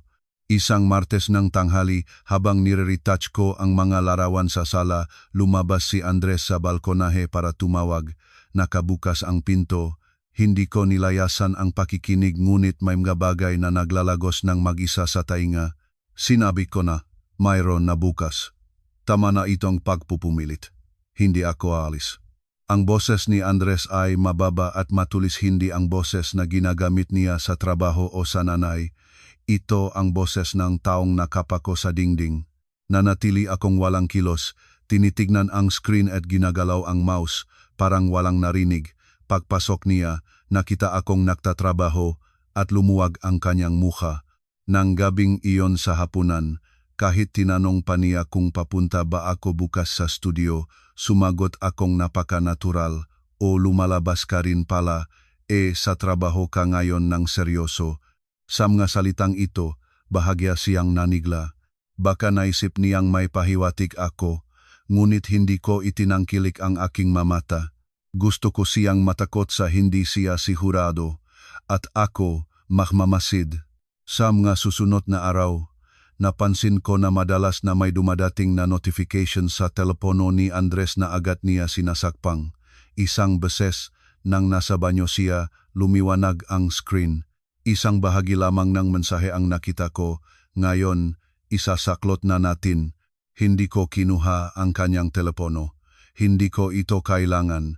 Kapag alam mong may daga sa bahay, hindi kailangan na bumayo sa bawat sulok, kailangan mong subaybayan ang kanilang landas. Habang mas marami akong napagmamasdan, mas nagiging malinaw.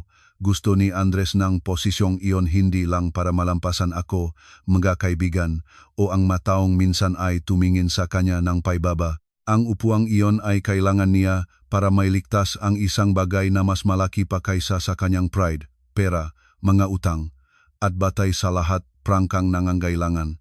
Gabi-gabi, nahihiga akong nakalikod sa kanya. Pantay ang ugong, electric fan, isang kwarto, isang aparador, isang lalaki sa kalahating metro sa akin. Ako lamang ang naiba. Hindi na ako nahihiga katabi ng asawa. Nakaiha ako katabi ng taong sariling pag-aring inalis ang titulong iyon sa isang habing iyon sa restaurant. Isang pagkakataon ka lang, tapos lubos na ang iyong pagkatiwala. Itong katotohanan ay hindi kailanman nagpapabigo. Nagsara akong aking mamata at matatag na sinabi sa aking sarili, mula ngayon, ang bawat kilos niya, bawat tawag, bawat kumukunot na lahat itatandaan ko hindi para pahirapan ang aking sarili, kundi para sa tamang oras, malalaman ko ng eksakto kung sino ang aking kinaroroonan. Sa sulok ng sala ni Andres, isang sulat-sulat na mesa, karaniwan ay labis siyang naktatanggol sa kanyang nga bagay, hindi naman sinisera, ngunit hindi niya gustong may humipong kanyang nga papel. Dati ay hindi ko ito pinapansin, may sariling espasyo ang bawat isa. Ngunit pagkatapos ng gabing iyon sa restaurant, ang kanyang personal na bagay ay hindi na basta personal para sa akin. Naging bahagi sila ng puzzle na maaring humantong sa katotohanan. Nang araw na iyon ay makulimlim at maulan. Katapos ko lamang bumalik mula sa isang kliyente. Walang tao sa bahay. Habang dumadaan malapit sa mesa, napansin ko na may nakausli na sulok na papel sa ilalim na drawer, parang isinara ito ng nagmamadali. Isang maliit na puting sulok lamang, ngunit para sa hindi ko mawatasan na dahilan, tumigil ako. Umupo ako sa upuan at ilang segundo na tiningnan ang drawer.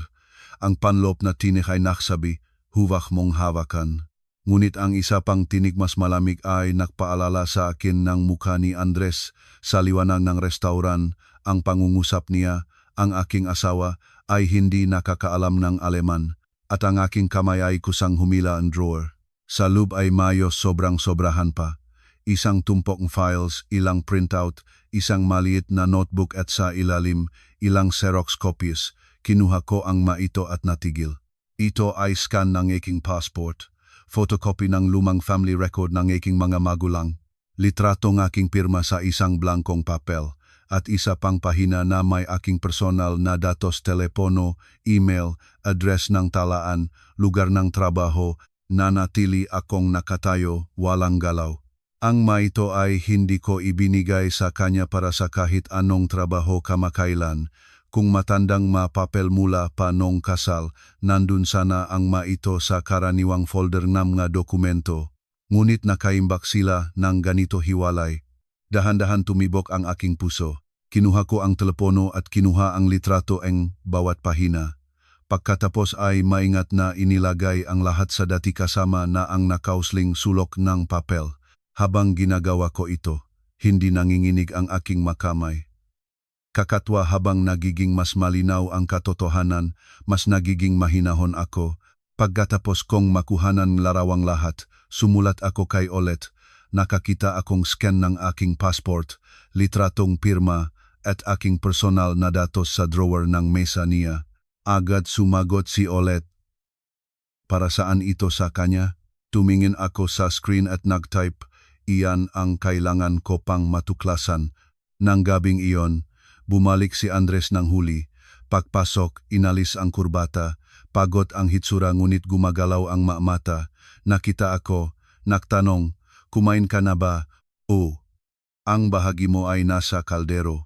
Dumaan siya malapit, bahagya siyang tumingin sa aking laptop at pumunta sa silid para magpalit ng damit. Ang lakat niya, ang masagot niya, ang lahat ng kilos kapareho ng asawang kasama ko. Ngunit alam ko na mula sa sandaling ito, ang bawat ordinaryong ginagawa niya ay nagbibigay ng kilabot sa aking katawan. Kinabukasan ng umaga, sa pamamagitan ng isang lumang kakilala na nagtatrabaho sa sektor ng consumer credit, humingi ako nga pag-imbestiga kung ang aking datos ay ginamit para sa anumang kakaibang financial na transaksyon. Hindi ko sinabi ang lahat, sinabi ko lang na pinaghihinalaan ko na may gumagamit ng aking mga dokumento nang wala akong kaalaman. Sa kabilang linya, sandaling tumigil siya at pagkatapos ay nagtanong, Lena, kumukuha ka ba ang personal na utang kamakailan? Nanlamig ang aking likod. Lena, pinababa ang boses niya. Nakakita akong medyo malaking utang na nakarehistro sa iyong pangalan. Kamakailan. Pinigilan ko ang telepono ng napakahigpit na pumuti ang makasukasuan. Sa sandaling ito, naintindihan ko na lumampas na sa isang hangganan kung ang gabing iyon sa restauran ay isang suntok sa aking dangal, ito ay isang direktang atake sa aking kaligtasan. Nang gabing iyon, gaya ng dati, nagluto ako ng hapunan. Mayos na inilagay ang sinalas ni Andres malapit sa pintuan, tinanong kung gusto niyang mainit na sabaw. Habang mas normal ang aking ugali, mas nagiging malamig ang loob ko. May mga taong nagtataksil sa isang sandaling ang kahinaan at may mga taong hakbang-hakbang gamit ang iyong pangalan, iyong pirma, ay nagtatayo ng sariling escape route. Ang pangalawa ito, ang pinakanakakatakot. Gabi na, sa pagkukunwang apuradong trabaho, lumipat ako sa sala kasama ang laptop. Mula nun, mas madalas na akong natutulog ng hiwalay. Minsan sinasabi ko na naabala ang ilaw niya kapag nagtatrabaho pa ako, minsan ay nagdadahilan ni gamagang shoot. Hindi naktatanong si Andres.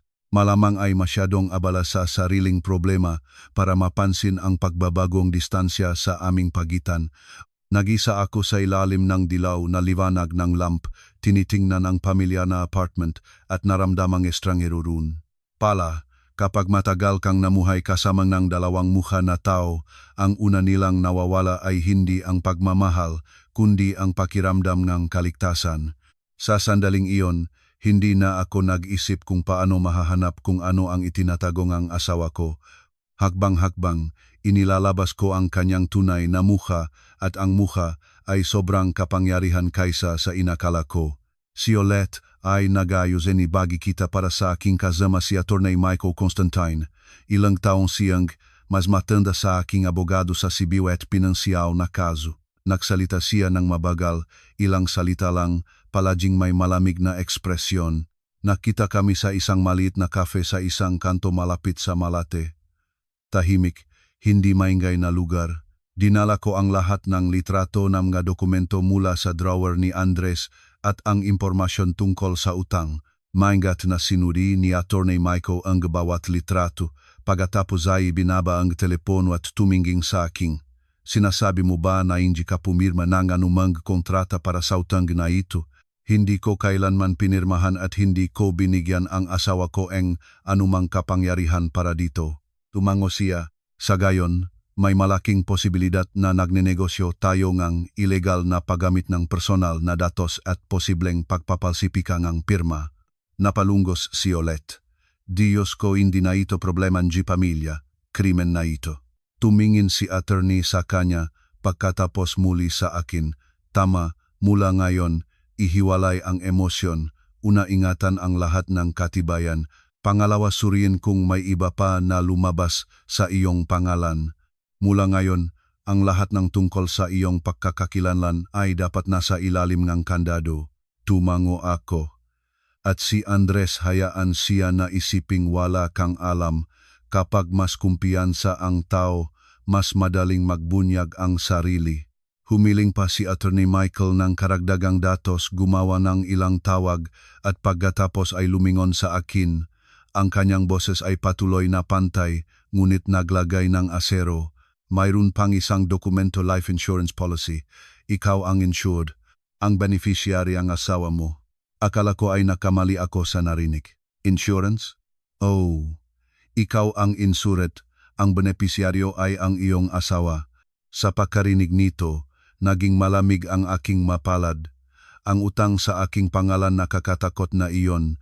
Ngunit ang insurance policy na ang benefit ay magiging kay Andres, inilipat nito ang lahat sa ibang antas. Mas madilim, mas malamig, mas marumi. Naalala ko kung paano biglang naging mapagmahal si Andres sa nakalipas na mga buwan. Ang dami mong pagmamaneo, hindi ka napapagod. Kailangan mo talagang magpa-check up. Ang ma-freelancer ay madalas na hindi nagmamalasakit sa kalusugan. Noon ay iniisip ko na nagising na ang kanyang pagmamalasakit. Ngayon, inilalagay ko ang lahat ng piraso at ang pakiramdam ng malamig na takot ay dumaan sa aking likod. Ang gilang pagpapakita neka pagmamahal ay hindi nagmumula sa pagmamahal kundi sa kalkulasyon. Nanggagalit si Olette. Naulol na ba ito? Hindi pa sapat ang utang, may insurance pa na ito. Hindi tao ito halimaw. Hinikpit ko ang hawak sa aking bag sa ilalim ng mesa. Hindi para hindi umiyak kundi para manatiling tuwid ang pagkakaupo ko. Ano ang susunod na gagawin ko? Huwag ipakitang may alam ka, sagot ng attorney. Bumalik sa bahay. Suriin ang lahat ng koreo, mensahe, bangkong account. Gumawa ng kopya ng lahat ng orihinal na dokumento. Palitan ang lahat ng password. Mula ngayon, ang lahat ng tungkol sa iyong pagkatao ay dapat maingatan. Tumango ako. At si Andres hayaan siyang maniwala na wala kang alam. Habang mas kumpiyansa ang tao, mas madali siyang magbubunyag ng sarili. Natapos ang pagkikita ng muling umulan sa labas.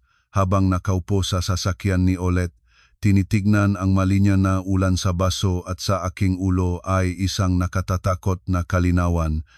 Ang lalaking pinakaslan ko ay hindi lang nagtraidor sa akin ng isang gabing iyon sa restaurant. Lihim niyang ginamit ang aking madokumento, aking pirma, aking pangalan para tantiyahin ang kanyang daan sa kaligtasan. Nang gabing iyon, sinimula ko ang lahat, pinalitan ang password, sinuri ang lumang email, kinuha ang larawang lahat ng kahina-hinalang bagay at iniligtas sa hiwalay na drive. Dumating si Andres mga alas 9, hindi ka patulog. May kaunti lang na trabaho. Ilang segundo siyang tumingin sa akin, baka naktataka sa aking kahinahunang katahimikan. Pagkatapos ay tumango at pumunta sa banyo. Sa likod ng pintuan, tumunog ang tubig at nakaupo ako sa mesa, tinitingnan ang aking sarili sa madilim na screen ng laptop. Ang pagtataksil ng estranghero ay nagpapahina. Ang pagtataksil ng mahal sa buhay na lihim na kumikita sa iyong pangalan ay 10 beses na mas masakit. At nang gabing iyon, naintindihan ko hindi ko maaring ilantat lamang si Andres dahil sa kahihiyan. Kailangan ko ilabas sa liwanag ang buong maruming sapot na ito bago nito ako ganap na lamunin. Pagkatapos ng pagkikita kasama si Attorney Michael, napagpasyahan namin ni Olet na kailangan namang malaman ng higit patungkol kay Stefan. Ang ganitong tao, kung sanay siyang gumamit ng kapangyarihan para sa maruming bagay, bihirang hihinto sa isang pagkakataon. Nagsimulang magtanong si Olet sa pamamagitan ng magakilala sa media industry. Sa unang ilang araw, pira-piraso ang impormasyon.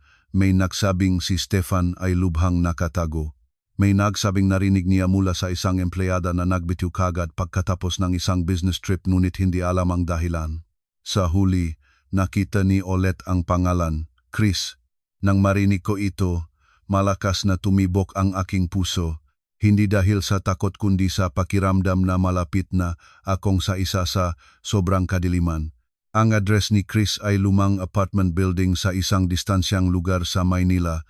Nang araw na iyon, maulap ang kalangitan. Iniwan namin ni Olet ang sasakyan at naglakad. Pintuan ng lumang gusali, maputlang ilaw.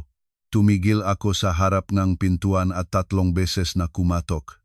Makalipas ang ilang sandali, dahan-dahang nabuksan ang pintuan.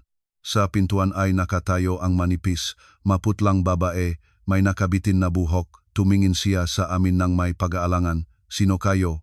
Malalim akong huminga. Ikaw ba, si Chris? Ako ay Elena. Gusto kong makipag-usap sa iyo. Agad na sinikap niyang isara ang pintuan. Hindi ko kayo kilala. Wala akong dapat ipag-usap sa inyo. Humakbang ako pasulong at mabilis na pinabas ang boses ko. Kakadumaan ko sa parehong landas na minsan ay dinanan mo. Ang aking asawa ay naktatrabaho sa parehong kumpanya na pinaktrabahuhan mo. Ang kanyang boss ay Alaman. Natigil ang kamay ni Chris sa pintuan. Tumingin ako sa kanyang mata. Hindi ako pumunta para himayin ang nakaraan. Gusto ko lang malaman kung pareho ang taong kinaroroonan ko. Mas lumawak ang pintuan. Nanginginig ang labi ni Chris. Tumingin siya sa akin, sa kay Olet, at umatras sa loob ng kwarto. Parang wala na siyang lakas. Maliit ang silit higaan, mababang mesa, plastik na komodo. Sa mesa, hindi pa natatapos na pagkain at ilang paketeng gamot. Amoying halumigmik na pinahalo sa amoying ginagamit na panlabas na gamot. Umupo si Chris sa gilid ng higaan at mga luha ang nagsimulang pumatak sa kanyang pisngi tahimik, walang tunog. Nanginginig ang kanyang mabalikat. Nagbuhos ng tubig si Olet para sa kanya.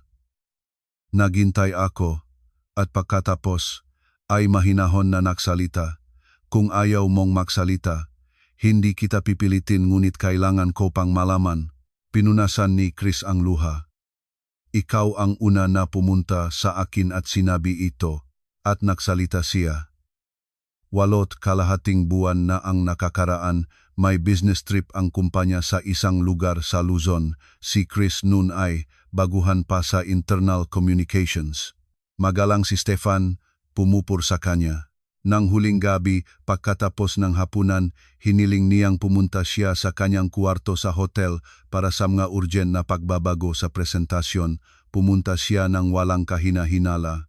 Talagang nagtrabaho sila sa simula pagkatapos nagsimulang magbigay ng papuri si Stefan, lumapit ng masyadong malapit, inilagay ang kamay sa kanyang balikat, umurong siya at umalis. Mula sa susunod na araw sa opisina, lahat ay nagbago. Walang direktang nagsabi nga numan ngunit kumalat ang sismis na siya mismo ang nagtangkang akitin ang boss at pagkatapos na matanggihan ay nagpapanggap na biktima. Iniwasan siyang magkakatrabaho. Wala pang 1 buwan, nagbitiw siya. Nakinig ako, nakagayos ang aking magakamao. Ang pinakamasakit ay hindi ang pagkawalaeng trabaho, nagpatuloy si Chris, kundi na walang naniwala sa akin. Tiningnan nila ako na katulad ng dumi. Nagbulong si Olet ng punong galit. Hayop na iyon, ang aking asawa, mahinahon akong naktanong. Naalala mo ba siya? Itinangkilik ni Chris ang kanyang maluhang mata. Oh, naalala ko si Ginong Andres, palagi siyang kasama ni Stefan noon. Nakita ko pa nga silang nag-uusap sa lobby ng hotel. Hindi ko alam tungkol sa anong ngunit ang mukha niya ay naalala ko ng husto. Ang salitang ito ay katulad ng isang suntok.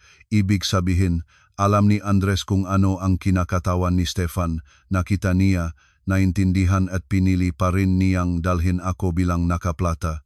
Tumingin ako kay Chris at naghalong habag at galit ang loob ko. Hindi kita pipilitin na lumabas ngayon, sinabi ko habang hinahawakan ang kanyang kamay. Ngunit kapag dumating na ang oras, makakatulong ka ba sa akin para malabas ang katotohanan? Matagal siyang nanahimik, pagkatapos ay tumango. Kung magpupursige ka hanggang sa katapusan hindi na ako matatagong lagi. Sa pag-alis, lumingon ako. Naintindihan ko na mula sa sandaling ito, hindi na lamang para sa aking sariling dangal ang aking pakikipaglaban. Inilalabas ko sa liwanag ang isang bitag na nahulugan ng isa pang babae bago pa ako. At kung tatahimik ako, baka may isa pang mahulog doon. Nang gabing iyon, nag-isa ako sa mesa, hindi pa umuwi si Andres. Binuksan ko ang chat namin ni Stefan ilang magalang na mensahe pagkatapos ng hapunan. Ang uri nga ng mga tao katulad niya na hindi nag-iwan ng bakas. Malalim na huminga at dahan-dahang nag-type. Paumanhin sa aking pag-alis, medyo hindi maganda ang aking pakiramdam. Sana hindi nito naapektuhan ang karera ng aking asawa. Sa tingin ko, mas mabuting makita tayo at pag-usapan.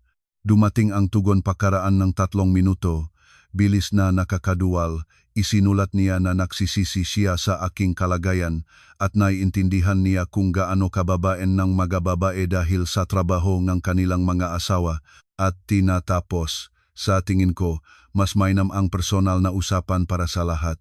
Para sa lahat. Ngumisi ako.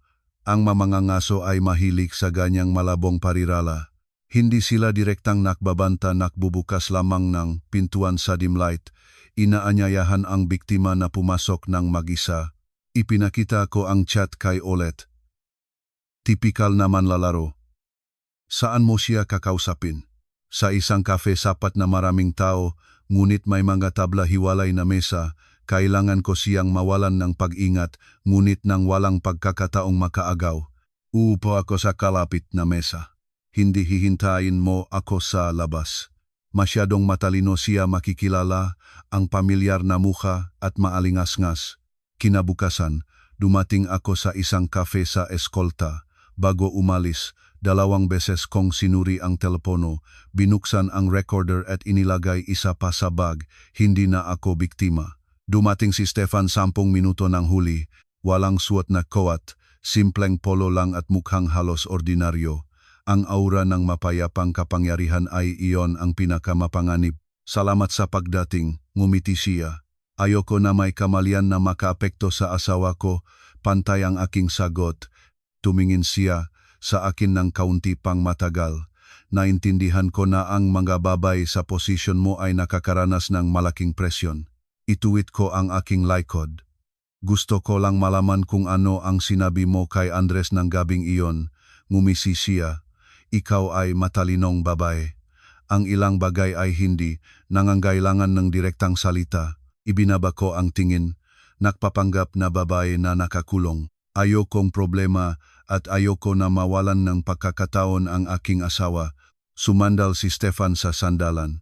Sa mundong ito, kailangan ng bawat isa na pumili ng lugar nila. Minsan, sapat na ang maging medyo mas malinaw, mas naiintindihan at walang mawawala sa sinuman. Itinangkilik ko siya. Ibig mong sabihin, kailangan ko bang manahimik? Ang katahimikan ay hindi laging pagkatalo. Maraming matalinong babae ang alam na ang ilang bagay ay mas mainam na naiwan sa likod ng saradong pinto. Dumaan ang lamig sa aking likod. Nagsasalita siya ng ganun kalmado, ganun na pagiging kumpiyansa gamit ang karunungan ng babae para kumbinsihin akong lunukin ang kahihiyan. Hinikpit ko ang mga daliri. Kung hindi ako gagawang ingay, ano ang maari mong garantiyahan sa asawa ko? Sa kanyang mamata, may lumisak na kasiyahan sa sarili. Sigurado siyang bumaksak na ako, napipiliin kong iligtas ang kasal kaysa sa aking dangal. Ang kinabukasan ngang iyong asawa ay napakalapit. Ang tanong lamang ay mayroon ka bang sapat na pangunawa para hindi pahirapan ang kanyang landas? Iyon ang pangungusap na kailangan ko. Hindi na ako nagsalita. Tumango ako lamang, parang nag-isip pa. Lahat ng pinakamahalagang salita ay maayos na naitago sa recorder. Paglabas ko sa cafe, nakita ko si Olet. Kumusta na? Binuksan ko ang recording. Malinaw ang boses ni Stefan. Ang bawat salita ay katulad ng karayom. Ngunit hindi na ako nagdurusa pa. Naramdaman ko ang kumpiyansa na lamang. Halos nakasiyara na ang bitag, mahinahon ko siyang sinabi. Ang pinakamasamang mga ngaso ay ang naniniwala na ang kanyang biktima ay sobrang nahihina para lumaban lamang. At kakagawa ni Stefan ngang maling iyon, naisip ko pa rin na mayroon pa akong ilang araw para makaipon ng higit pang katibayan, ngunit kapag nararamdaman ng mga tao ang panganib, sila ang unang humahampas. Makalipas ang 3 araw, nagsimula ang bagyo. Umagang iyon, nasa studio ako nakikipag-usap sa isang kliyente tungkol sa detalyeng bagong shoot. Biglang tumunog ang telepono. Ang brand manager. Lena, nasaan ka? Nakita mo na ba lahat na chat group ngayon ay may nagpapalipat-lipat na litrato na ikaw ay kumakain kasama ang isang dayuhan? Pagkatapos ay nagkikita pa kayo sa isang cafe at may mga nakasulat na masamang bagay, natigil ako. Ipadala mo sa akin. Sa mga litrato. Ako na mag-isa sa pasukan ng hotel, pinutol ang frame para hindi makita si Andres at may kasama ako na si Stefan. Isa pang larawan sa cafe, maingat akong nakikinig sa kausap at mga pamagat na nagpapahiwatig na sinusubukan kong makakuhang kontrata sa pamamagitan ng katawan. Lena, alam namin na mahalaga ka sa amin ngunit natatakot ang brand sa eskandalo. Kailangan naming pansamantalang ihinto ang kontrata, mapitagang sinabing brand manager. Isang segundo ay ipinikit ko ang mga mata. Naintindihan ko. Tumawag si Olet ng halos sabay na. Galit na galit ang boses niya. Sila ito. Siguradong sila. Kopyahin mo lahat ng screenshots, links, oras ng peg-post. Lahat. Kahinahunang sinabi ko, kahinahunang ka pa. Kailangan ko, husto nilang makpanik ako at maksimulang makpaliwanag. Hindi ko bibigyan silang kasiyahang iyon. Ngunit ang susunod na suntok ay dumating mula sa lugar na hindi ko inaasahan mula sa pamilya na asawa ko. Mga 2:00 ang hapon, nagbukas ang pintuan ng studio at sa pasukan ay si Aling Susana, pula ang mukha niya. Sa likod niya ay isa sa kanyang mga kasama. Lumapit siya sa akin ng malapit, kahit hiya ay wala ka na. Ano na ang ginawa mo? Ang mga litrato mo ay nasa lahat na. Pinagalit mo si Andres, ang buong pamilya namin. Mama, usap muna tayo. Para kapang magreklamo, sumigaw siya.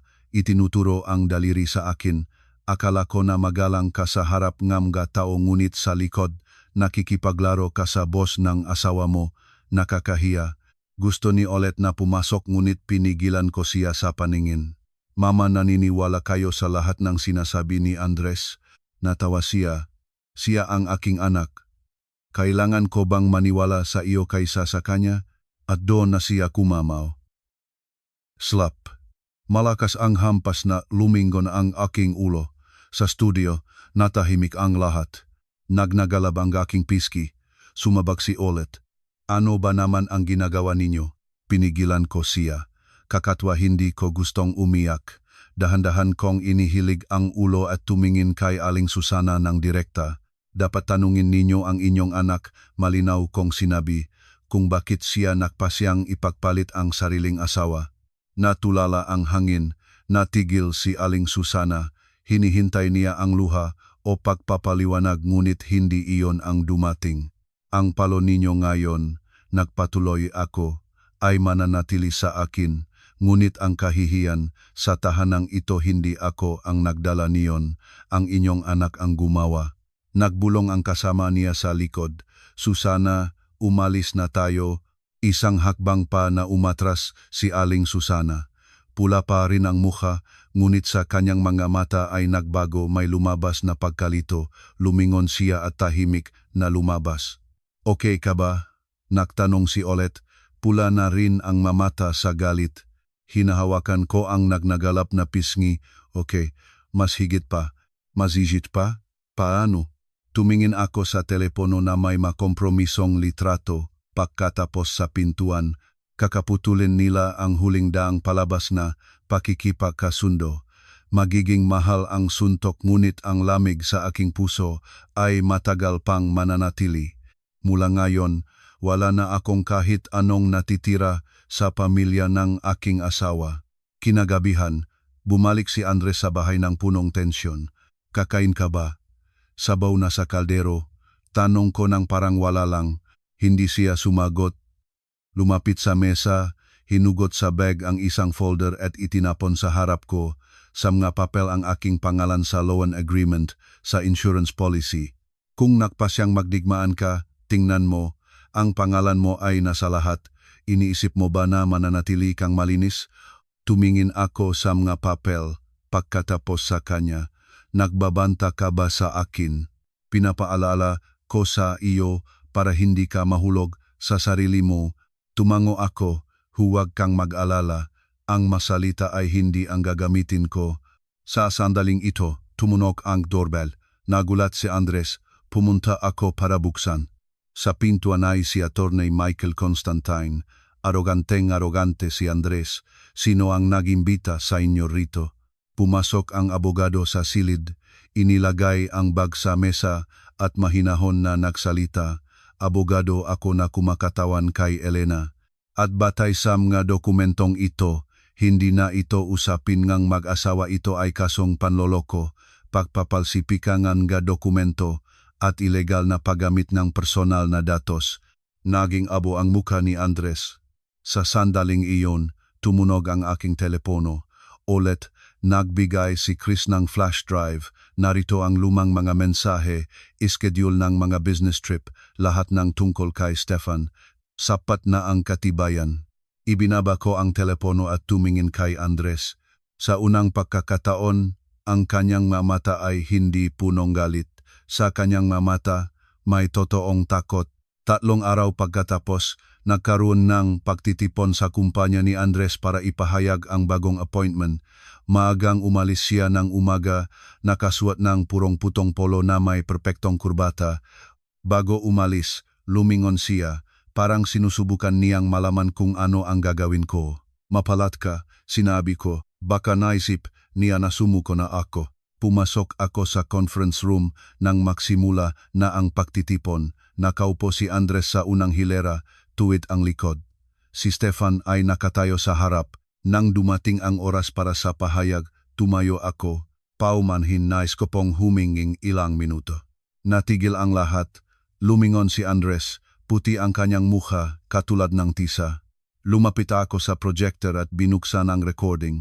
Sa buong silid, narinig ang kanilang pag-usap mula sa restaurant, ang boses ni Stefan, ang sirang Aleman ni Andres. At sa screen mga subtitle. Ang aking asawa ay hindi nakakaalam ng Aleman. Mahina ang kanyang pagtitiis sa alak, 1 o 2 baso pa at magiging maayos ang lahat. Naintindihan ko ang inyong pahiwatig, Ginoong Becker. Kailangan kong posisyong ito. Sa silid tumigil ang lahat ng pahinga. Tumayo si Andres. Hindi, iyon totoo. Lumingon ako kay Stefan at sa malinaw na Aleman, mabagal na sinabi. Narinig ko ang bawat sinabi ninyo noong gabing iyon mula simula hanggang katapusan. Sa unang pagkakataon, nahulog ang maskara ng kagandahang loob sa kanyang mukha. Nagpatuloy ako ipinapakita ang mga chat, ang recording mula sa cafe, at pagkatapos ay ibinigay ang flash drive mula kay Chris. Sa screen, lumabas ang katibayan na si Stefan ay paulit-ulit na gumagawa ng ganito at si Andres ay kanyang kasabwat. Doon pumasok si Attorney Michael at ang security officer ng kumpanya.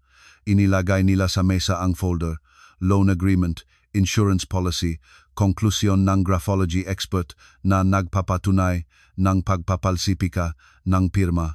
Naputol ang pagtitipong. Hinilinggang manatili si Stefan para sa internaw na investigasyon. Isang hakbang pasulong si Andres at nang hina ang kanyang matuhod. Bumaksak siya sa lupa sa harap ng lahat. Lena, patawarin mo ako. Pakiusap huwag. Naalala mo ba ang aming pamilya, ang aking nanay? Tumingin ako sa lalaking sinubukang ipagpalit ako. Hindi mo nawala ako ngayon. Nawala mo ako sa sandaling ibinuka mo ang bibig para ibenta ako. Tahimik ang silid. 2 tao na malapit na sa kanilang tagumpay na karanas ng pinakamatinding kahihiyan ng kanilang buhay. Minsan ang lahat ng binabayaran ng tao ay hindi sa dilim sa liwanag, sa harap ng mga taong pinagnanasa ang pagtingala nila sa iyo. Pagkatapos ngang pagtitipon na iyon, lahat ay nagpatuloy ng napakabilis. Inalis si Stefan sa posisyon. Nang araw ding iyon, nagsimula ang internal na investigasyon. Si Andres, sa halip na mapahandaan para sa promosyon, ay itinago para sa pagtatanong. Makalipas ang 2 araw, bumalik siya sa bahay ng gabi, lasing, nakadisgrasyang damit, pula ang mga mata. Ang lalaking labis na nagmamalasakit sa kanyang imahe ngayon ay isang anting-anting ng kanyang sarili. Pagkakita sa akin, bumaksak sa sahig. Lena, mali ako. Bawiin mo ang reklamo. Pakiusap. Tinutunan ko siya at naramdaman ang pagod lamang. Anong bawiin? Ang reklamo sa paggamit ng aking nga dokumento? O ang reklamo sa pagtatangkang ipalit ako para sa isang posisyon? O bawiin ko na lang ang natitira sa aking dignidad? Nasa kagipitan ako utang walang ibang lunas. Ngumisi ako ng mapait. Huwag sisihin ang kagipitan. Pinili mo ang landas na ito. Umiyak siya, ngunit ang kanyang maluha ay hindi nagbigay sa akin ng habag o masayang pakiramdam. Naintindihan ko lang na ang lalaking ito ay hindi na ang aking asawa. Ang magakahihinatnan na lamang kanyang sariling kasakiman at karumal-dumal na ugali. Kinabukasan, dumating si Aling Susana, wala na ang dating kapalaluan, wala na ang mga pangangaral. Elena, pakiusap ka. Pagkalooban mo siya ng pagkakataon, nanginginig ang kanyang boses. Nakaupo akong naghaharap sa kanya, mahinahon katulad ng gatang lawa. Marami na akong ibinigay na pagkakataon. Nagtiis ako para sa pamilya, para sa inyong mukha, ngunit nang magpasya siyang kumita sa aking pangalan at ay pagpalit ako, ang tanong ay hindi na tungkol sa tiyaga. Maling pahuhusga isang pagkakamali ito. Ngunit kapag ang tao ay gumagawa ngang bawat hakbang para sa sariling kapakinabangan, hindi na ito pagkakamali, ito ay karumal-dumal na ugali. Sa pagitan namin ay wala ng anumang takip ng kagandahang asal. Nang araw ding iyon, kasama si Attorney Michael, nagsumite ako ng papel ng diborsyo.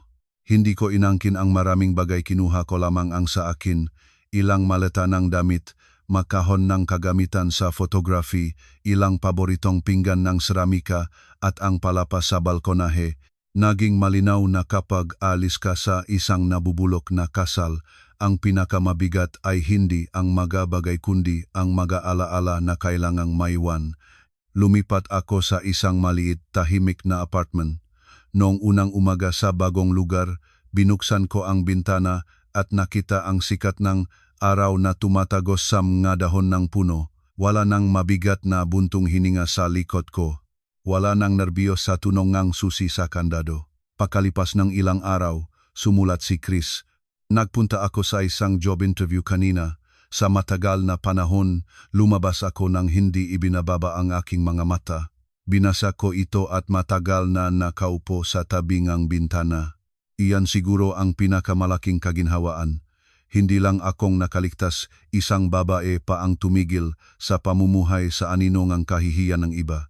Tungkol naman kay Andres, pagkatapos ng pagpapaalis sa trabaho, sumalampak sa kanya ang lahat ng lumang utang, tumalikot ang mga kaibigan. Ang pinakamasakit para sa kanya, sa tingin ko, ay hindi ang pakawala ang asawa kundi ang pakawala ng mismong dignidad ng lalaki na handa siyang ibayad ng kahit anong presyo. At ako hindi ako naramdamang nagtagumpay. Naramdaman ko lamang na hindi na ako natatalo sa aking sarili. Ang mga babae ay nagtitiis hindi dahil tanga sila, kundi dahil nagmamahal sila, naniniwala sila, gusto nilang pangalagaan. Ngunit kapag naging malinaw na ang taong katabi mo ay hindi nangangailangan ng kanyang dignidad para ito'y mapanatili, ang karagdagang pagtitiis ay landas patungo sa kadiliman.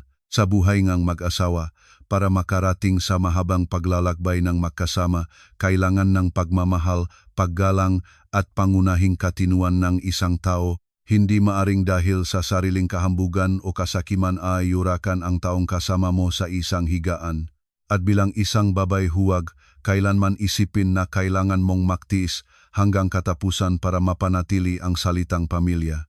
Maraming salamat sa inyong pakikinig hanggang sa katapusan ng kwentong ito.